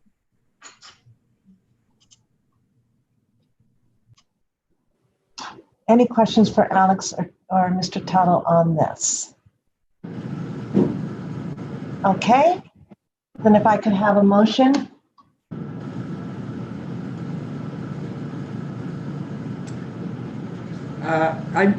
Madam Chair, I'd be happy to move in accordance with Chapter 128C, Section 2, Paragraph 5. The Commission recognized the 12-week period from October 9th through December 31st, 2022, as the period that Suffolk Downs has selected during which no simulcasting premium need be paid. Second. Any questions, comments? Okay, Commissioner Cameron. Aye. Commissioner O'Brien. Aye. Commissioner Hill. Aye. And I vote yes, 4-0. Thank you. Moving on then to the third item. That's the Suffolk Downs request for approval of their simulcast import locations. There's a December 6th letter in the commission packet that lists those locations. And I recommend that the commission approve those locations. It does require a vote. Has everybody had a chance to see that? The locations, okay. I know I'm looking and not looking. I'm thinking people would say yes. Everyone had a chance to look at, okay, excellent, thank you. Questions for Mr. Tuttle or Alex on this, the simulcast? Madam Chair, I can give you a motion. Yes, please. I move that the commission approve the simulcast import signals requested by Suffolk Downs for 2022 as listed in their 2-page December 6th letter and included in the commissioner's packet. Excellent, thank you. Second. Great. Any questions for or discussions on the motion? All right. Commissioner Cameron. Aye. Commissioner O'Brien. Aye. Commissioner Hill. Aye. And I vote yes, 4-0. And Alex, your fourth item. So the next item is the request for approval of the account wagering providers. All of those have been previously approved by the commission, except for the Bet MGM horse racing. And that one is a little bit similar to what the commission did approve a few years ago, where TVG had been a long time account wagering provider, and they an agreement with FanDuel Racing to use the backbone, so to speak, of TVG. However, the staff would like a little bit more time to look for more information on the BetMGM before we move that back to the commission for approval.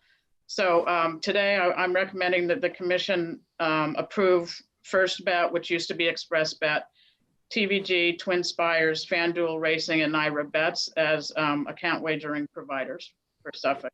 And then at a future point, we'll bring back BetMGM after staff has been able to gather more information.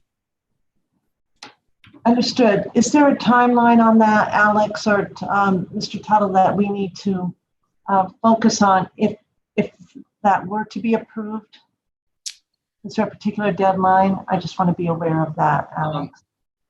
Yeah, so we certainly don't have a timeline, Madam Chair, whenever the commission is comfortable. To echo a little bit of what Alex said, these our account wagering service providers, our ADW providers, have found that operating under multiple brands or changing their branding, that is a marketing device that's helpful to them. So TVG, which has been doing business with residents of the Commonwealth under our license since 2000 or 2001, I believe, operates both TVG and FanDuel Racing, right? As Alex said, and that's through an agreement with FanDuel, the company's share ownership. Express Bet and First Racing, operate under two brands, although they're moving toward the First Racing brand.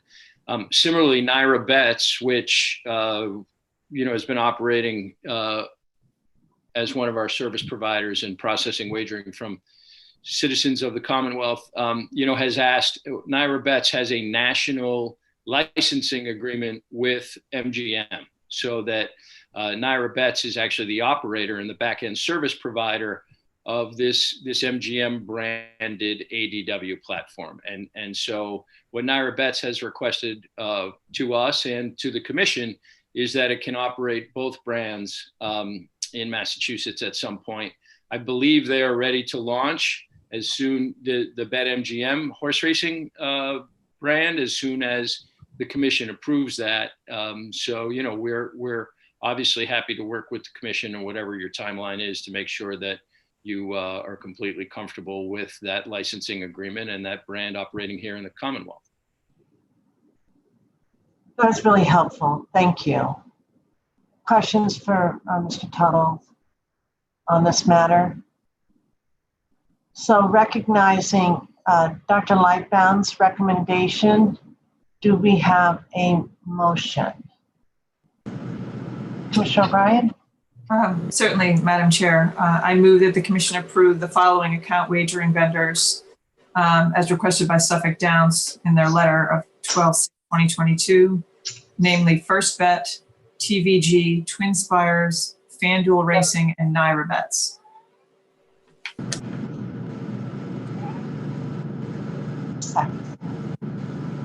Second. Thank you. Any questions? All right. Commissioner Cameron? Aye. Commissioner O'Brien?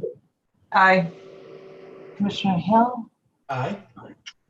And I vote yes.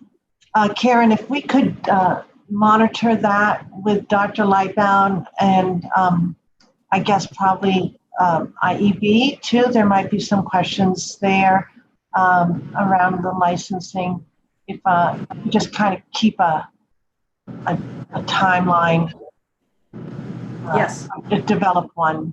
I'm hearing Chip say there isn't necessarily one exact deadline, but we don't want this to. But I know Dr. Lightbound won't let it shift off the calendar. So we'll just stay on it. Chip, I think that probably concludes your business with us today. Happy holidays to you and yours. Yes, and happy holidays to you and your fellow commissioners and staff. We once again had an enjoyable year working with you through thick and thin of COVID policies and things like that. But we're hopeful that 2022 is a better year, and we continue to look, as I've said publicly and in prior commission meetings, we are continuing our operations at 525 McClellan Highway, but if we have news about a new location sometime in 2022, we will be you'll be among the first to hear. So we continue to work on that. Thank you so much. And again, best wishes for this holiday season and the new year. Thank you. Take care. Okay, Dr. Lightbound, do you have anything further for us today? Nope, that's all. Thank you. Okay, excellent. Nice work as always, Alex. Thank you. Then we're moving on to the licensing division.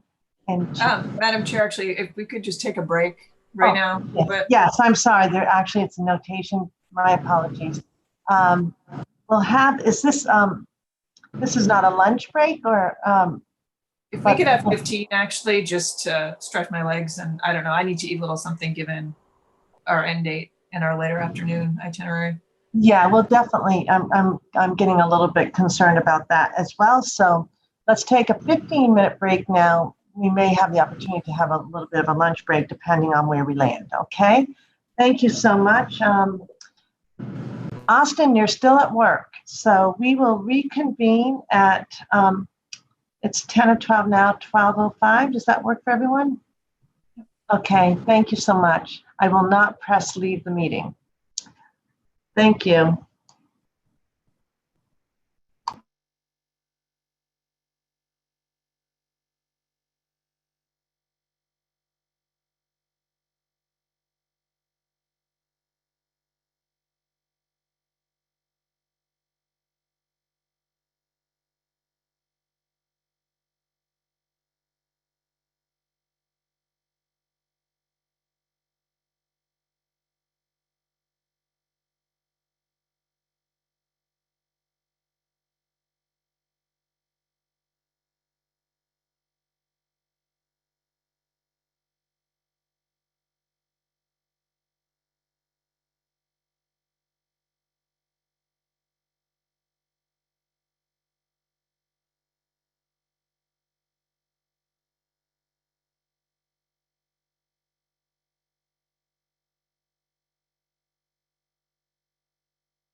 Austin, if you can take down the resume, I'll be able to see who's back. Good. Thank you, Austin, for that.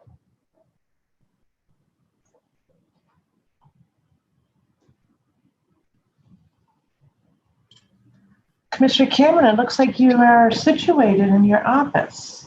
Our fabulous IT team was able to get me up and running, so I'm grateful. Right. That's excellent. And not surprising. Yes, Karen. Karen, I'm having a little issue. It says you cannot start your video because the host has stopped it. So I don't know what that is. I've never seen that before. Have you seen that, Austin? Well, I'm not the host. That would be and I switched Owl to my office. Oh, here we go. Austin must have turned up your video. There we go. Thank you.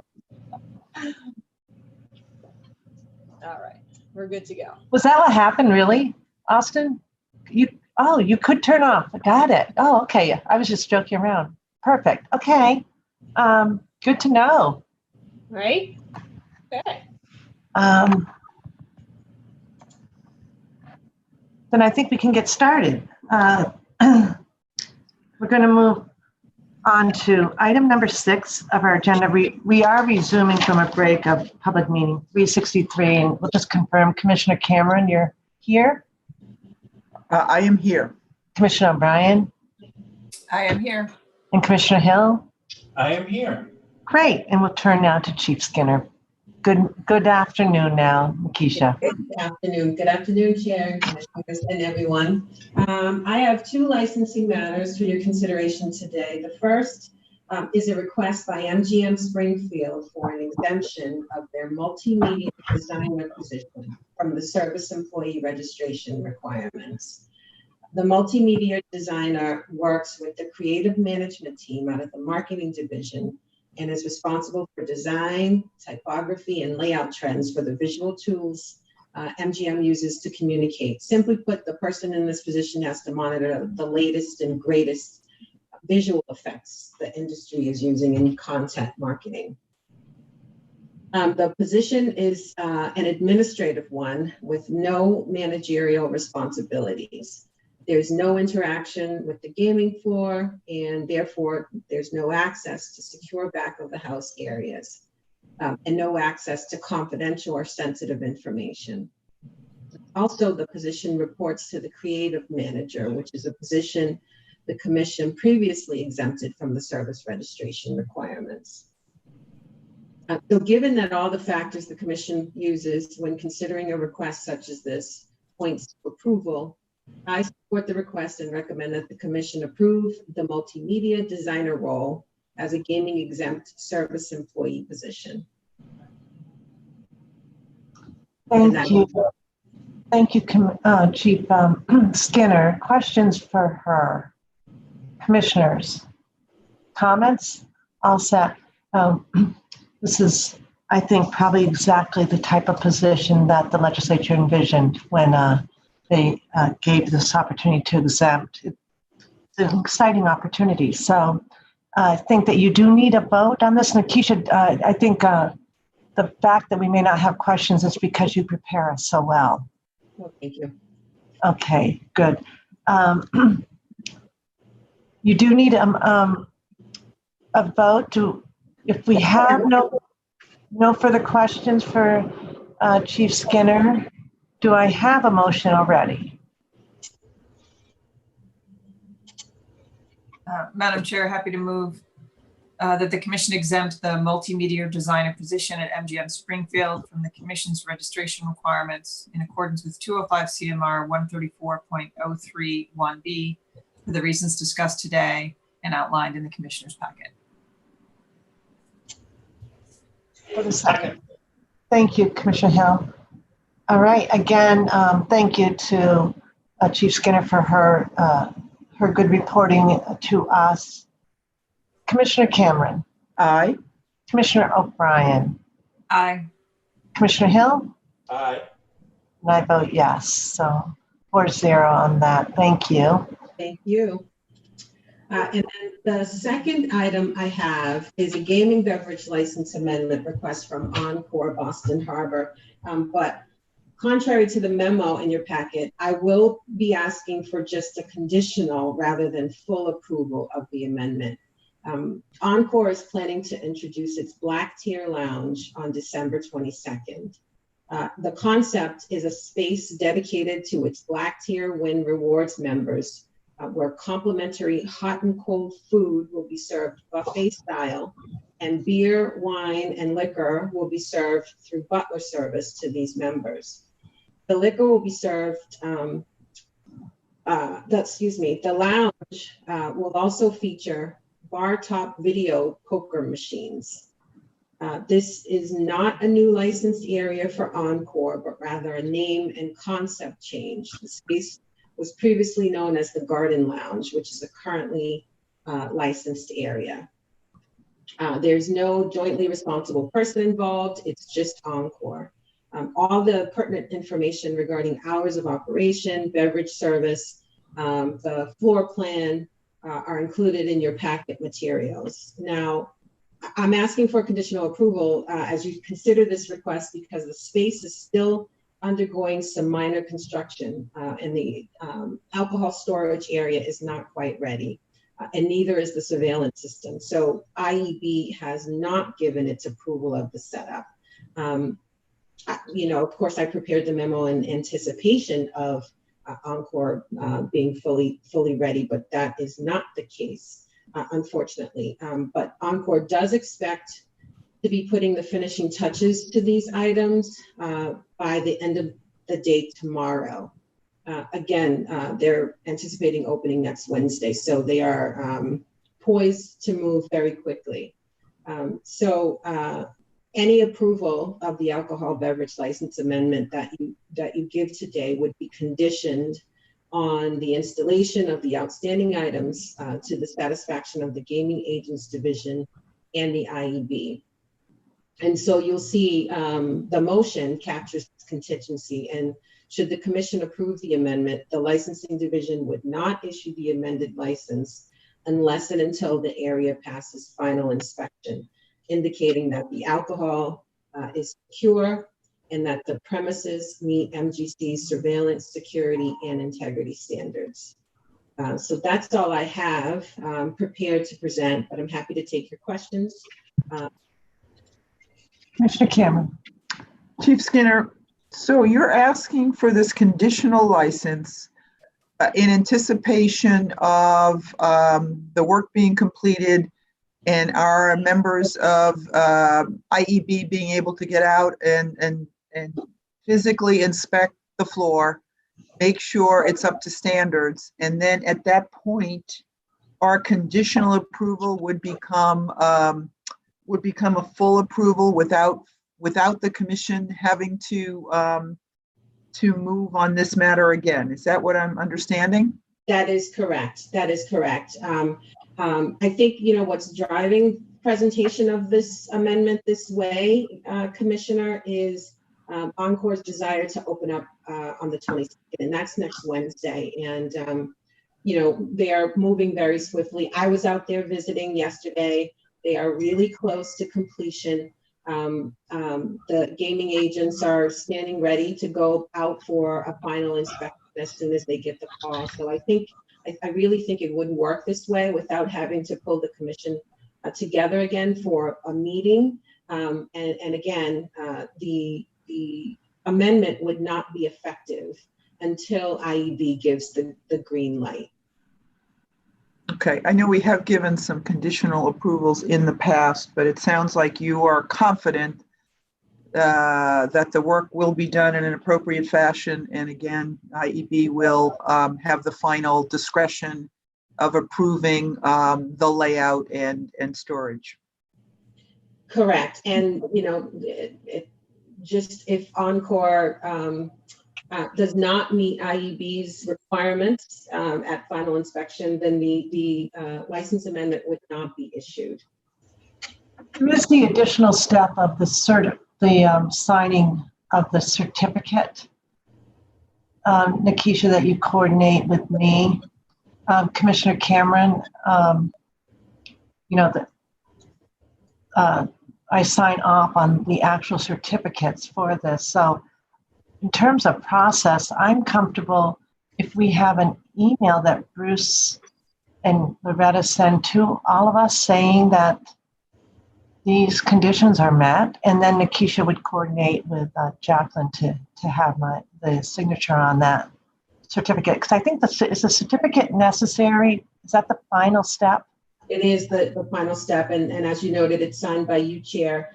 Licensing wouldn't even present it for your signature until we got the go-ahead that the final inspection has passed. So it's not a situation where we would have you sign it and pass it on to Encore, and rely on them to make it effective. We wouldn't even present it. So my point was really Bruce and Loretta could send an email to all of us, and then Nikisha, of course, too. It could come from IEB, Nikisha and Bruce and Loretta, and then Nikisha would coordinate the execution of that certificate if all the conditions were affirmatively met by them. Unless we could, and we are nimble, our word, we could reconvene before the 22nd if necessary. Madam Chair? Yes. So I was going to ask that very question. Is there a process in place where we could come back before our next meeting and vote on this? Because I actually would feel more comfortable doing that if there is a process set in place for that. We can certainly mark up a commission meeting as late as Tuesday afternoon. I'm assuming the commissioners would be able to be available virtually to act on this, Nikisha. And that is the beauty of having this remote capacity, correct? I also know it's Christmas week, and I don't want to be putting people in situations where they're going to visit or leaving the state. But I did want to know processes in place for that. Commissioner Hill, that was part of the consideration, just vacation schedules, not really knowing. This is why, we decided to present it this way. But of course, if the consensus is to convene another meeting, that's the route we'll take. Can I just ask a question, Nikisha, about when you look at the diagram they submitted in support of the application, the hours of operation end at either midnight or 2 a.m., and yet they designate their hours of permitted alcohol service as 8 to 4. Is that because the overarching license we've given them is 8 to 4, but that this venue is still no later than 2? That's how I interpret that, although I'm not 100% certain that their main license, the overarching license, they are permitted to serve alcohol until 4 a.m. And the slide is very specific to this space, so I'm looking for a little clarity on, is it really 2 or is it 4? And if it's 4, is that so that if they change something, do they have to come back to us via you, or are they free to change something without coming back, given that reference to 4 a.m.? In the application itself, Commissioner O'Brien, they do list the hours as Sunday through Thursday, 2 p.m. to 12 a.m. and Saturday, 2 p.m. to 2 a.m. So, right. But they reference the right to their service of alcohol, hours of permitted service, they list as 4 a.m. in their attachment. And they don't, so hours of operation and hours of service of alcohol don't line up. So I guess I'm just looking for some clarity on that. I can get clarity. My thinking is that it's referencing the hours 8 to 4 is referencing the hours that they are permitted to serve in the gaming area. And they do have those tabletop poker machines in this area. And so, I think that, they certainly have the flexibility to remain open until 4, and because they do have the license to serve alcohol until 4. But I can certainly. So that's what I'm trying to figure out, though. Are they still going to have patrons in there potentially drinking till 4, or is it stopping at midnight or 2? Because it's unclear. They reference their storage and security automatically shutting off at 4 a.m. and yet it's midnight and 2 a.m. for the actual hours. Understood. We can get clarification on that. Thanks.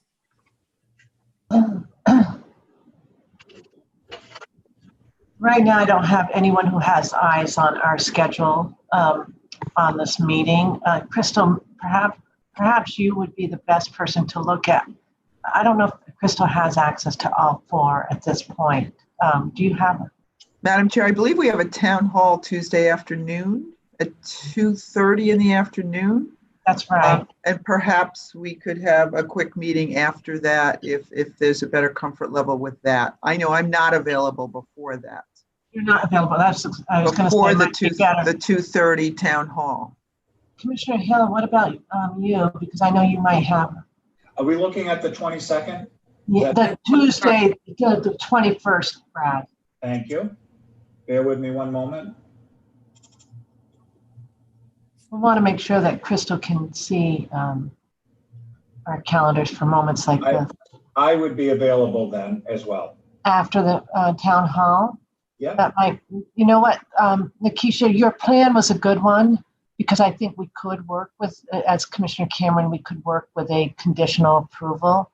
But it sounds like there's already a couple of, it is a good question that Commissioner O'Brien is raising because I couldn't tell if it meant that we're authorizing them to 4 because that's what they've had, or if we should actually only authorize them to 2 because that's what they're expecting to do operationally.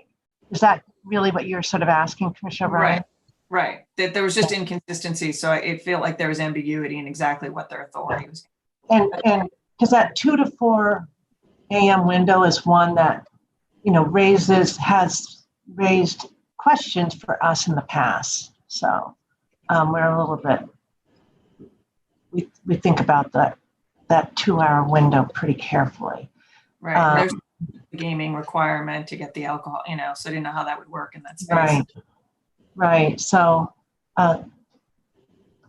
we'll get clarity on that, and then we'll be able to do a final approval. And if they need it by Wednesday, we can get everything lined up for that approval and finish off the certificate and everything to make sure they're all set. If we give the go ahead, so that they can meet their, you know, hope for. I would feel more comfortable doing that, Madam Chair, and sorry to have brought it up, but I just think it's the No. It's fine, and there's a couple of questions as it turns out. So if everyone's free right after the town hall, which is scheduled to end at 3:30. Yep. I'm sure we could do a meeting then. What do you think, Madam Chair? Yeah. I think that really works nicely. And again, it's not as though the process could have been done, but it works. And thank you for everyone being nimble about that. All right. Well, I'll have to check my schedule for Tuesday at 3. Well, I was just going to ask you that. I'm just kidding. You know, I was thinking she can't possibly be missing the town hall. So, but I do know that you have to check yours. But if you're not available, I'm assuming that Loretta or somebody else could cover for you, knowing that you'd be doing all the work though. So thank you. I am available, Madam Chair, and we'll plan for that. Are there any other questions or a need for clarification on anything else? I guess my only question would be if it is the 4 o'clock request, because of that requirement of actively, like, how are you satisfied? Right. And I'm satisfied that could be monitored and, you know, complied with. Okay. Can I just add on, and I think you probably already understand this, but I want to clarify for me, the concern would be right now, that space, they could go to 4. And it's just really important for us to understand, I guess if they really are anticipating only to 2, I'd like to be able to bring that certificate back. You know what I mean? And not grant flexibility for them to just. Yeah, no, my question is the garden lounge, do they also have machines in there where people can be gaming, or is it just food and beverage? So the current license, they are only, their permitted hours of service is between 8 and 2. Right, because there's no gaming. So that's the question I had, is that it seems to ask for the extra 2, but we need to know about, well, what's the gaming going to be and what's the monitoring to make sure people are actively gaming to not, you know. Yes, okay, that's really helpful. Thanks. Any other questions on that one? Nikisha, We complicated your life a little bit, but thank you so much. Loretta, are we all set on that? I know you came on your video, so I just wondered if you had any. No, I think we're all set. I think it's a good course. You know, I think we wanted to bring it forward today, given the construction schedule, and I think it's absolutely appropriate to bring it back. One, to answer Commissioner O'Brien's question, which is a valid question, and two, to bring it back, you know, post-inspection, you know, when the IB has had a chance to look at both the camera coverage and the storage. That way, too, we can ask Bruce questions that, well, he and may give a thumbs up to the surveillance and the storage. There are many times, Commissioner Hill, where we do ask Bruce questions about that. So it is a good plan of action. So thank you. Yeah, right. in the construction schedule, sometimes, you know, we find that there's just this huge flurry of activity right before completion date. So really, that's what drove us to bring it forward today, and you know, perfectly appropriate to bring it back when it's completed. Okay. Excellent.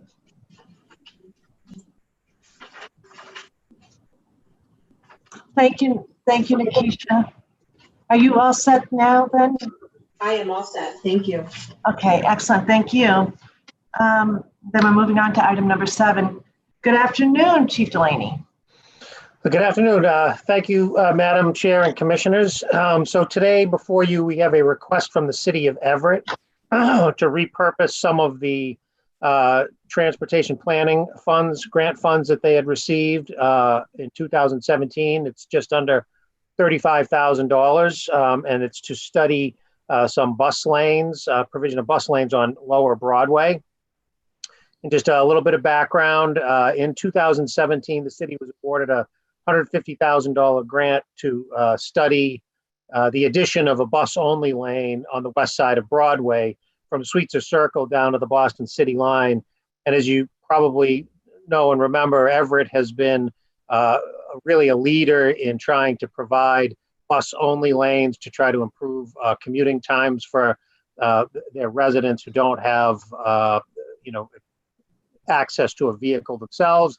And it's been very successful. So they really want to try to expand that. Also in 2019, we awarded a joint transportation planning grant to Everett and Somerville to study a possible extension of the Silver Line from where it currently ends in Chelsea through Everett to Sullivan Square and to points beyond.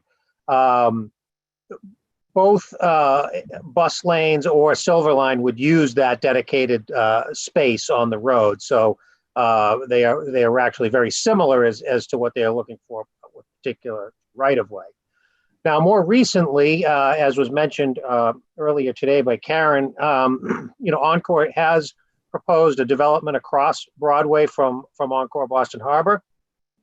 And as part of that, they have agreed to donate a strip of land to the city of Everett to account for bus lanes in the future. So, I mean, that's good news from Everett and from the MBTA standpoint that they would have some additional right-of-way to work with.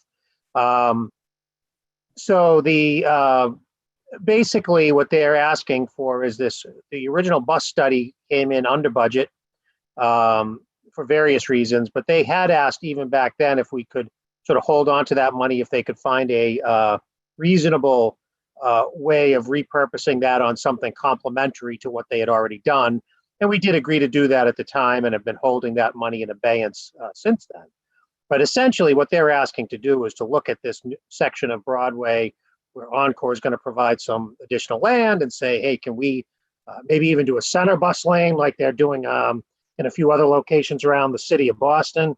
And it just seems perfectly appropriate to us to do that.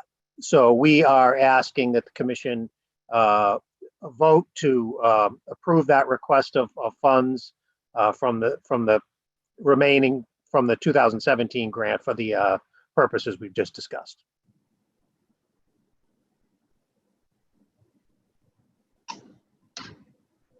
Do we have any questions for Joe? not sure if you had the advantage of discussing, but this sounds like a plan consistent with Everett's priorities. Commissioner Absolutely. Hill? Yeah, Commissioner Hill, in your work with Joe, anything you want to add? No, I think this would be a great project if it comes to fruition, quite frankly. So I'm hoping that, these funds will help get us to where we need to be in that regard. Yeah, it seems to be on trend, right? Yep. So no questions for Joe? All right, you need a vote today. Yes, please. Do I have a motion? Madam Chair, I'll make that motion. Thank you. I would move that the commission approve the City of Everett's request to use $34,950.53 remaining from its 2017 Transportation Planning Grant to develop alternatives for the installation of a bus lane on Lower Broadway, as described in the memo contained in the commissioner's packet and discussed here today. And further, that the commission staff be authorized to execute all necessary grant instrument commemorating this award in accordance with 205 CMR 153.04. Second. Thank you. Edits, questions, comments? Okay. Well done, Joe and Mary and Lily. Commissioner Cameron. Aye. Commissioner O'Brien. Aye. Commissioner Hill. Aye. And I vote yes, 4-0. Thank you. Thank you very much. Today's agenda and its diversity does really highlight the work of the entire team. We can't thank all of you frequently enough. So moving on now to Councillor Grossman and Councillor Teresi. Good afternoon, Madam Chair and Commissioners. You have two draft regulations in your packet today, 205 CMR 134.01 related to key gaming employees and 134.02 related to gaming employees.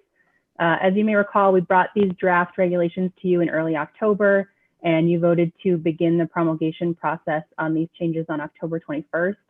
A public hearing was held this morning, presided over by Commissioner Cameron, and we received no comments at that public hearing. We've also received no written comments on these proposed regulations. The amendments allow the licensees to bring in key gaming employee or gaming employee staff from sister properties for a limited time period without requiring licensure to assist with training and other similar functions. The existing regulations, as they are right now, allow for this in emergency situations only, and the amendments remove that emergency situation language so it can be done on an as-needed basis upon approval by the IEB. That limited time period is for 60 days with the option for a 6-month extension upon approval by the Commission. And the regulations state that there can be no more than one extension for the same person or position in an 18-month period.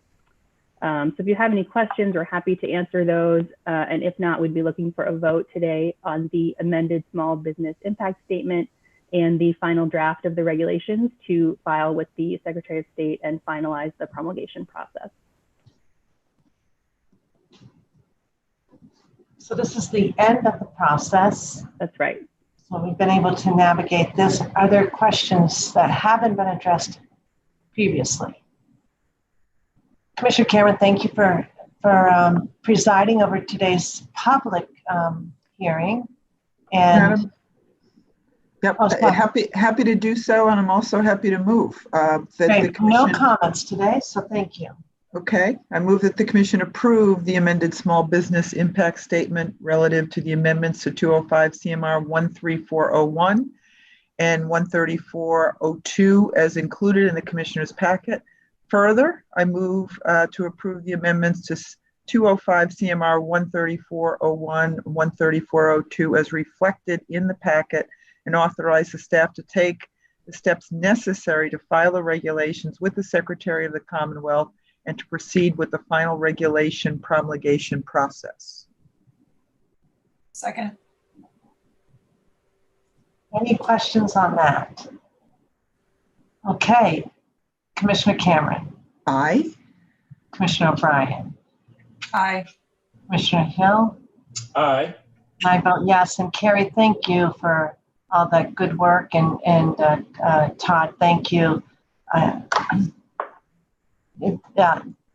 Probably don't always appreciate all the steps that need to be done in order for the regulation to finally be in place. So thank you so much. Next, you have the business impact piece. Did I miss that? We have to do two? I think it's two separate motions. Yes. It was incorporated in her language. That's what I Oh, wanted. was it? Okay. She That's did, what I yeah. wanted to ask if I had was missed first it. and then substantive was after, so we did So- do it all. And that's okay. Yep, that works. Great, thank you. I thought that's what I heard, Commissioner O'Brien, and I thought, I don't have the motions in front of me, so thank you. Great. Then we're all set on that piece of work. Moving on to, counselors, thank you. Now moving on to the regulatory process, Karen and Crystal, thank you so much. Regulatory review. I think we had the legislative update first, but we're happy to do it out of order. Whatever order you want to do it in. No, it's just my eyes. I saw legislative and legal is the same word. So number 9, legislative update. Thank you. No problem. Hi, Crystal. Thank you for this. Hi. Good afternoon. Now officially. Yes. Just happy to provide a brief legislative update for you guys today. I'll just kick it off. Let you know that on December 13th, the State House did move into their second phase of reopening, and vaccinated employees are now beginning to work in person. So we'll see a little activity over there. The first formal sessions, as you know probably, ended on November 17th. And the official last day of the first session is technically January 4th. So we'll move into the second annual session beginning January 5th and end on July 30th. Obviously, the main emphasis of this second session will be the budget. We'll see a lot on that. But some important dates for us to include and just keep an eye on, we'll be watching for changes to the extension of the open meeting law provision. That ends officially on April 1st, 2022. So we expect to see some updates on that. And the deadline for late files to amendment proposals is May 11th. So we'll also be keeping that in mind, put that on our calendars. For next session, the agency filing deadline would be November 2nd, 2022. So that's for us to be able to file anything directly as the agency itself. Important date for us. We have that on our calendars as well. We do continue to monitor sports betting. I know that's been a big question. In the first session, it was passed in the House, but we'll wait and see what happens in the Senate. And as we move into the next session, we are watching some other bills. Well, of course, like I said before, there are several bills out there addressing the various components of the open meeting law and whether to continue using remote access and the impacts for especially municipalities. A lot of those bills are municipal bills, but we'll continue watching those. There's also a particular bill that would have impacts for the Gaming Commission regarding veterans organizations. That allows them to operate up to 5 slot machines on the premises. We do have our eyes on that. Another bill which directs the Gaming Commission to issue a request for proposals to implement a statewide area network of video lottery terminals is out there, and we are watching that as well. 2 other gaming bills that are slightly, there's been a little movement. We had some hearings on them. One offers a 4th Category 1 license, and the other allows a Category 2 licensee to host up to 30 table games and an additional 250 slot machines. So we're watching those. And there are still 2 racing bills that we've been tracking, Alex and I, as well as others. And as always, we're making sure to usher the extension of the live racing deadline, which I believe is in July.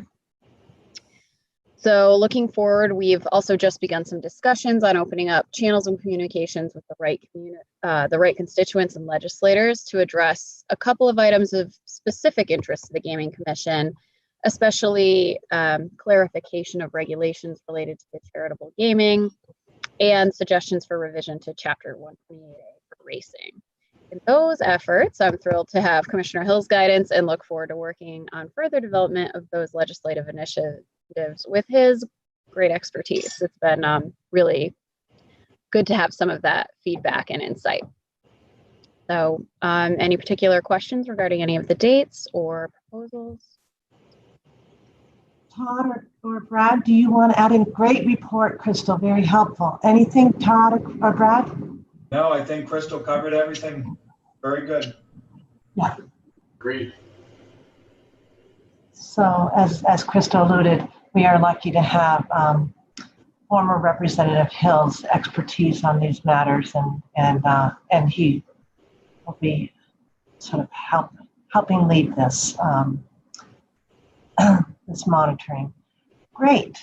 Nice update. Moving on now appropriately, I think, item number 10. Yes. The regulatory review process. Karen and Crystal, thank you. Yes, so we just wanted to give a quick update to the commission on where we are with this. It was very interesting because aside from the fact that Commissioner Zuniga has departed and he was part of the process here, we also identified as we were going through the process that it was unwieldy. So I would like to credit the chair for suggesting to me that it would be a more efficient process if we proactively had the heads of each division self-identify what regulations were relevant and do them on a rolling basis. So that implementing that, she also recommended working with Crystal, who I'm very impressed with because she has put together sort of an electronic submission protocol. So there's an electronic form which each division head can fill out and submit the forms, and then we have an internal tracking system. So this process, we will go through those 5 points, the areas or the goals for evaluating the regulations, which is 1, to ensure the regulations are clear, well-written, and understandable. 2, to eliminate duplicative or contradictory requirements. 3, to eliminate unnecessary and minimize overly burdensome requirements. 4, ensure reporting requirements are necessary and provided information is actually used by the regulatory agency. And 5, eliminate barriers to equity and inclusion. So now that we have a system for collecting the information, once that electronic form is submitted, the monitor, which I expect will probably be Crystal, will review the form to determine a working group for key stakeholders. So once we've identified areas where we would like to potentially conduct changes or a further regulatory review, appropriate stakeholders, internal, and then we can get external comment from either licensees or other interested parties would be available to comment on those proposed changes. And then we would go through similar to what you just did at the in the legal division, any kind of regulatory review process you go through the regulatory promulgation process. So that's sort of where we are. I just want to give you a heads up that creating some efficiencies, I think it's changed our direction a little bit, and hopefully we can get this done a little more quickly. I will be also working with Crystal to develop a training seminar for the executive staff that are going to participate in this, on how to fill out the form, how we're going to do this, how to submit, and hopefully then we would just track on an ongoing basis the regulations that are submitted. So just want to give you a heads up, that's where they are. If any commissioner has any particular regulation that you would like staff to look at, please just email me or contact me directly. If there's, through your course of your work, you see something, you're like, we should take another look at that. If you want to identify that for me, I can then prioritize that and we can accelerate the review of that particular reg as you desire. That's, I don't know, Crystal, do you have any comments? I do want to thank you for creating the electronic form because I think that's going to make my life a lot easier in managing this process, and I wanted to thank her for her help on that. Thanks, Karen. No, I have no comments to add. I think that we planned to send the commissioners the actual link so they could see what the process looks like themselves.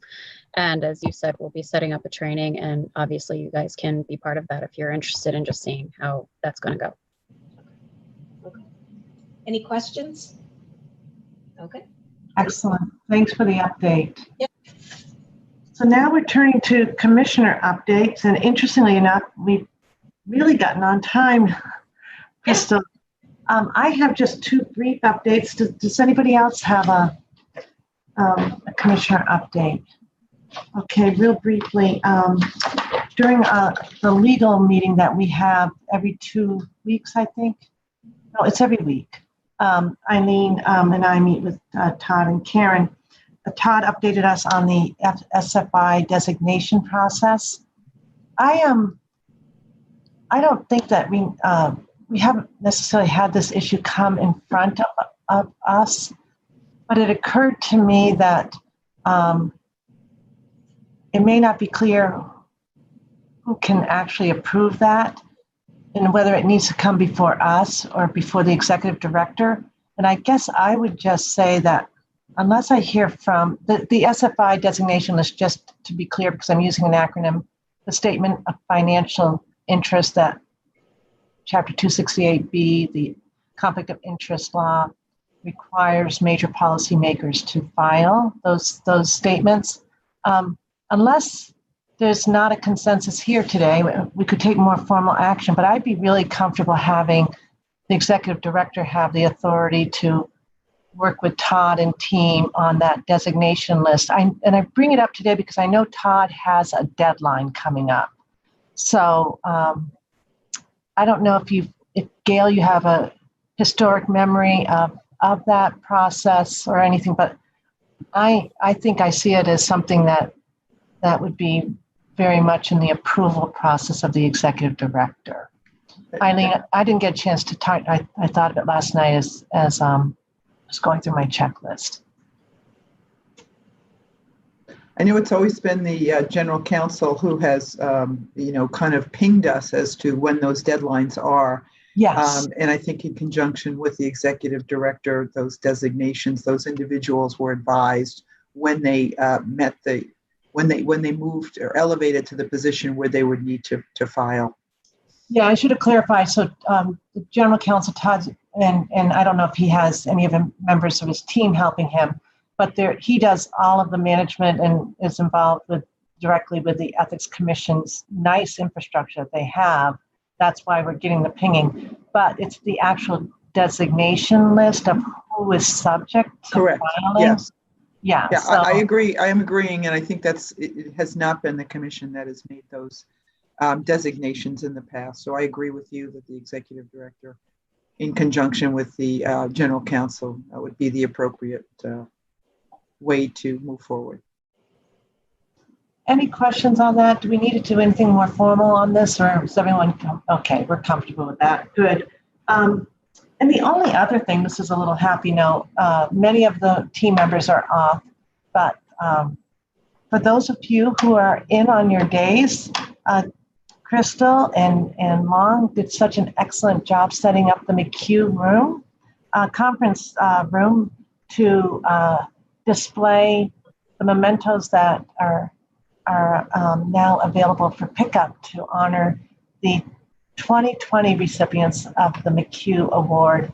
And I did get a chance to pass along a note to Judge McHugh, to Commissioner McHugh, to say that right now that conference room reflects the energy and all the values that he represented and embodied.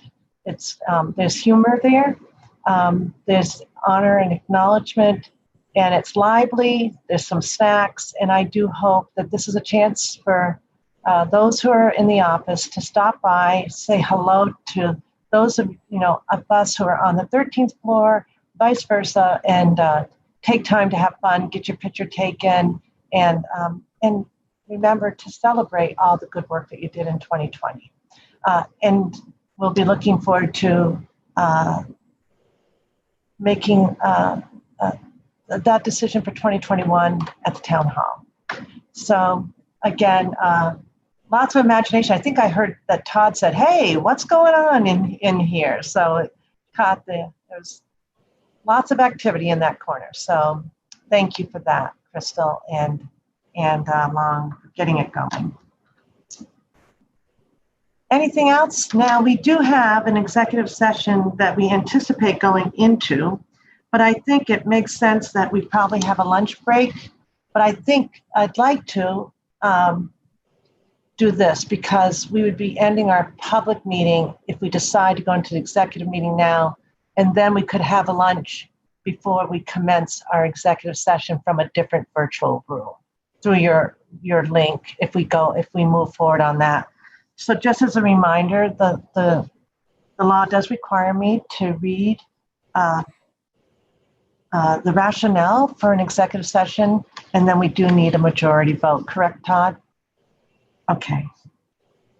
So right now, the commission anticipates that it would meet in executive session in accordance with GL Chapter 30A, Section 21A3, to discuss strategy with respect to litigation related to the confidentiality of certain documents and information, as discussion of the subject matter at an open meeting may have a detrimental effect on the litigating position of the commission. And in accordance with General Laws, Chapter 30A, Section 21A7, to evaluate a matter relative to non-disclosure agreement between the commission and Win Mass LLC pursuant to GL Chapter 23K, Section 21A7 and 205 CMR 139.02. As discussion of the matter in a public forum would frustrate the purpose of the statute, the regulation, and agreement. As I mentioned, the public session of the commission meeting will not reconvene at the conclusion of the executive session if we so vote. So in order to move into executive session, I do need a motion to that effect.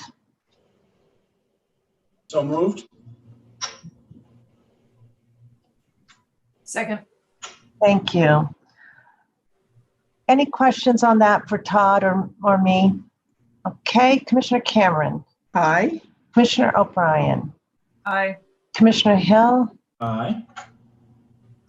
And I vote yes. So I think if you wouldn't mind, just so that we really get this right, we will leave this room, we'll enter the new room, and then we'll break for our lunch, if that makes sense, and hold our executive room open. I think that's the smoothest way to do it. I suppose we could just go into, I think I'd like to do it that way, if you don't mind. So I'm not suspending the executive session from this point. All right. We don't do a motion to adjourn. I'm going to leave this meeting and thank the public who's joined us, and particularly thank the team. I know we'll have a chance to wish everyone well for the holidays at our town meeting. So thank you for all the good work today. And we'll move into the executive session room and then have our lunch break. Thanks, everyone.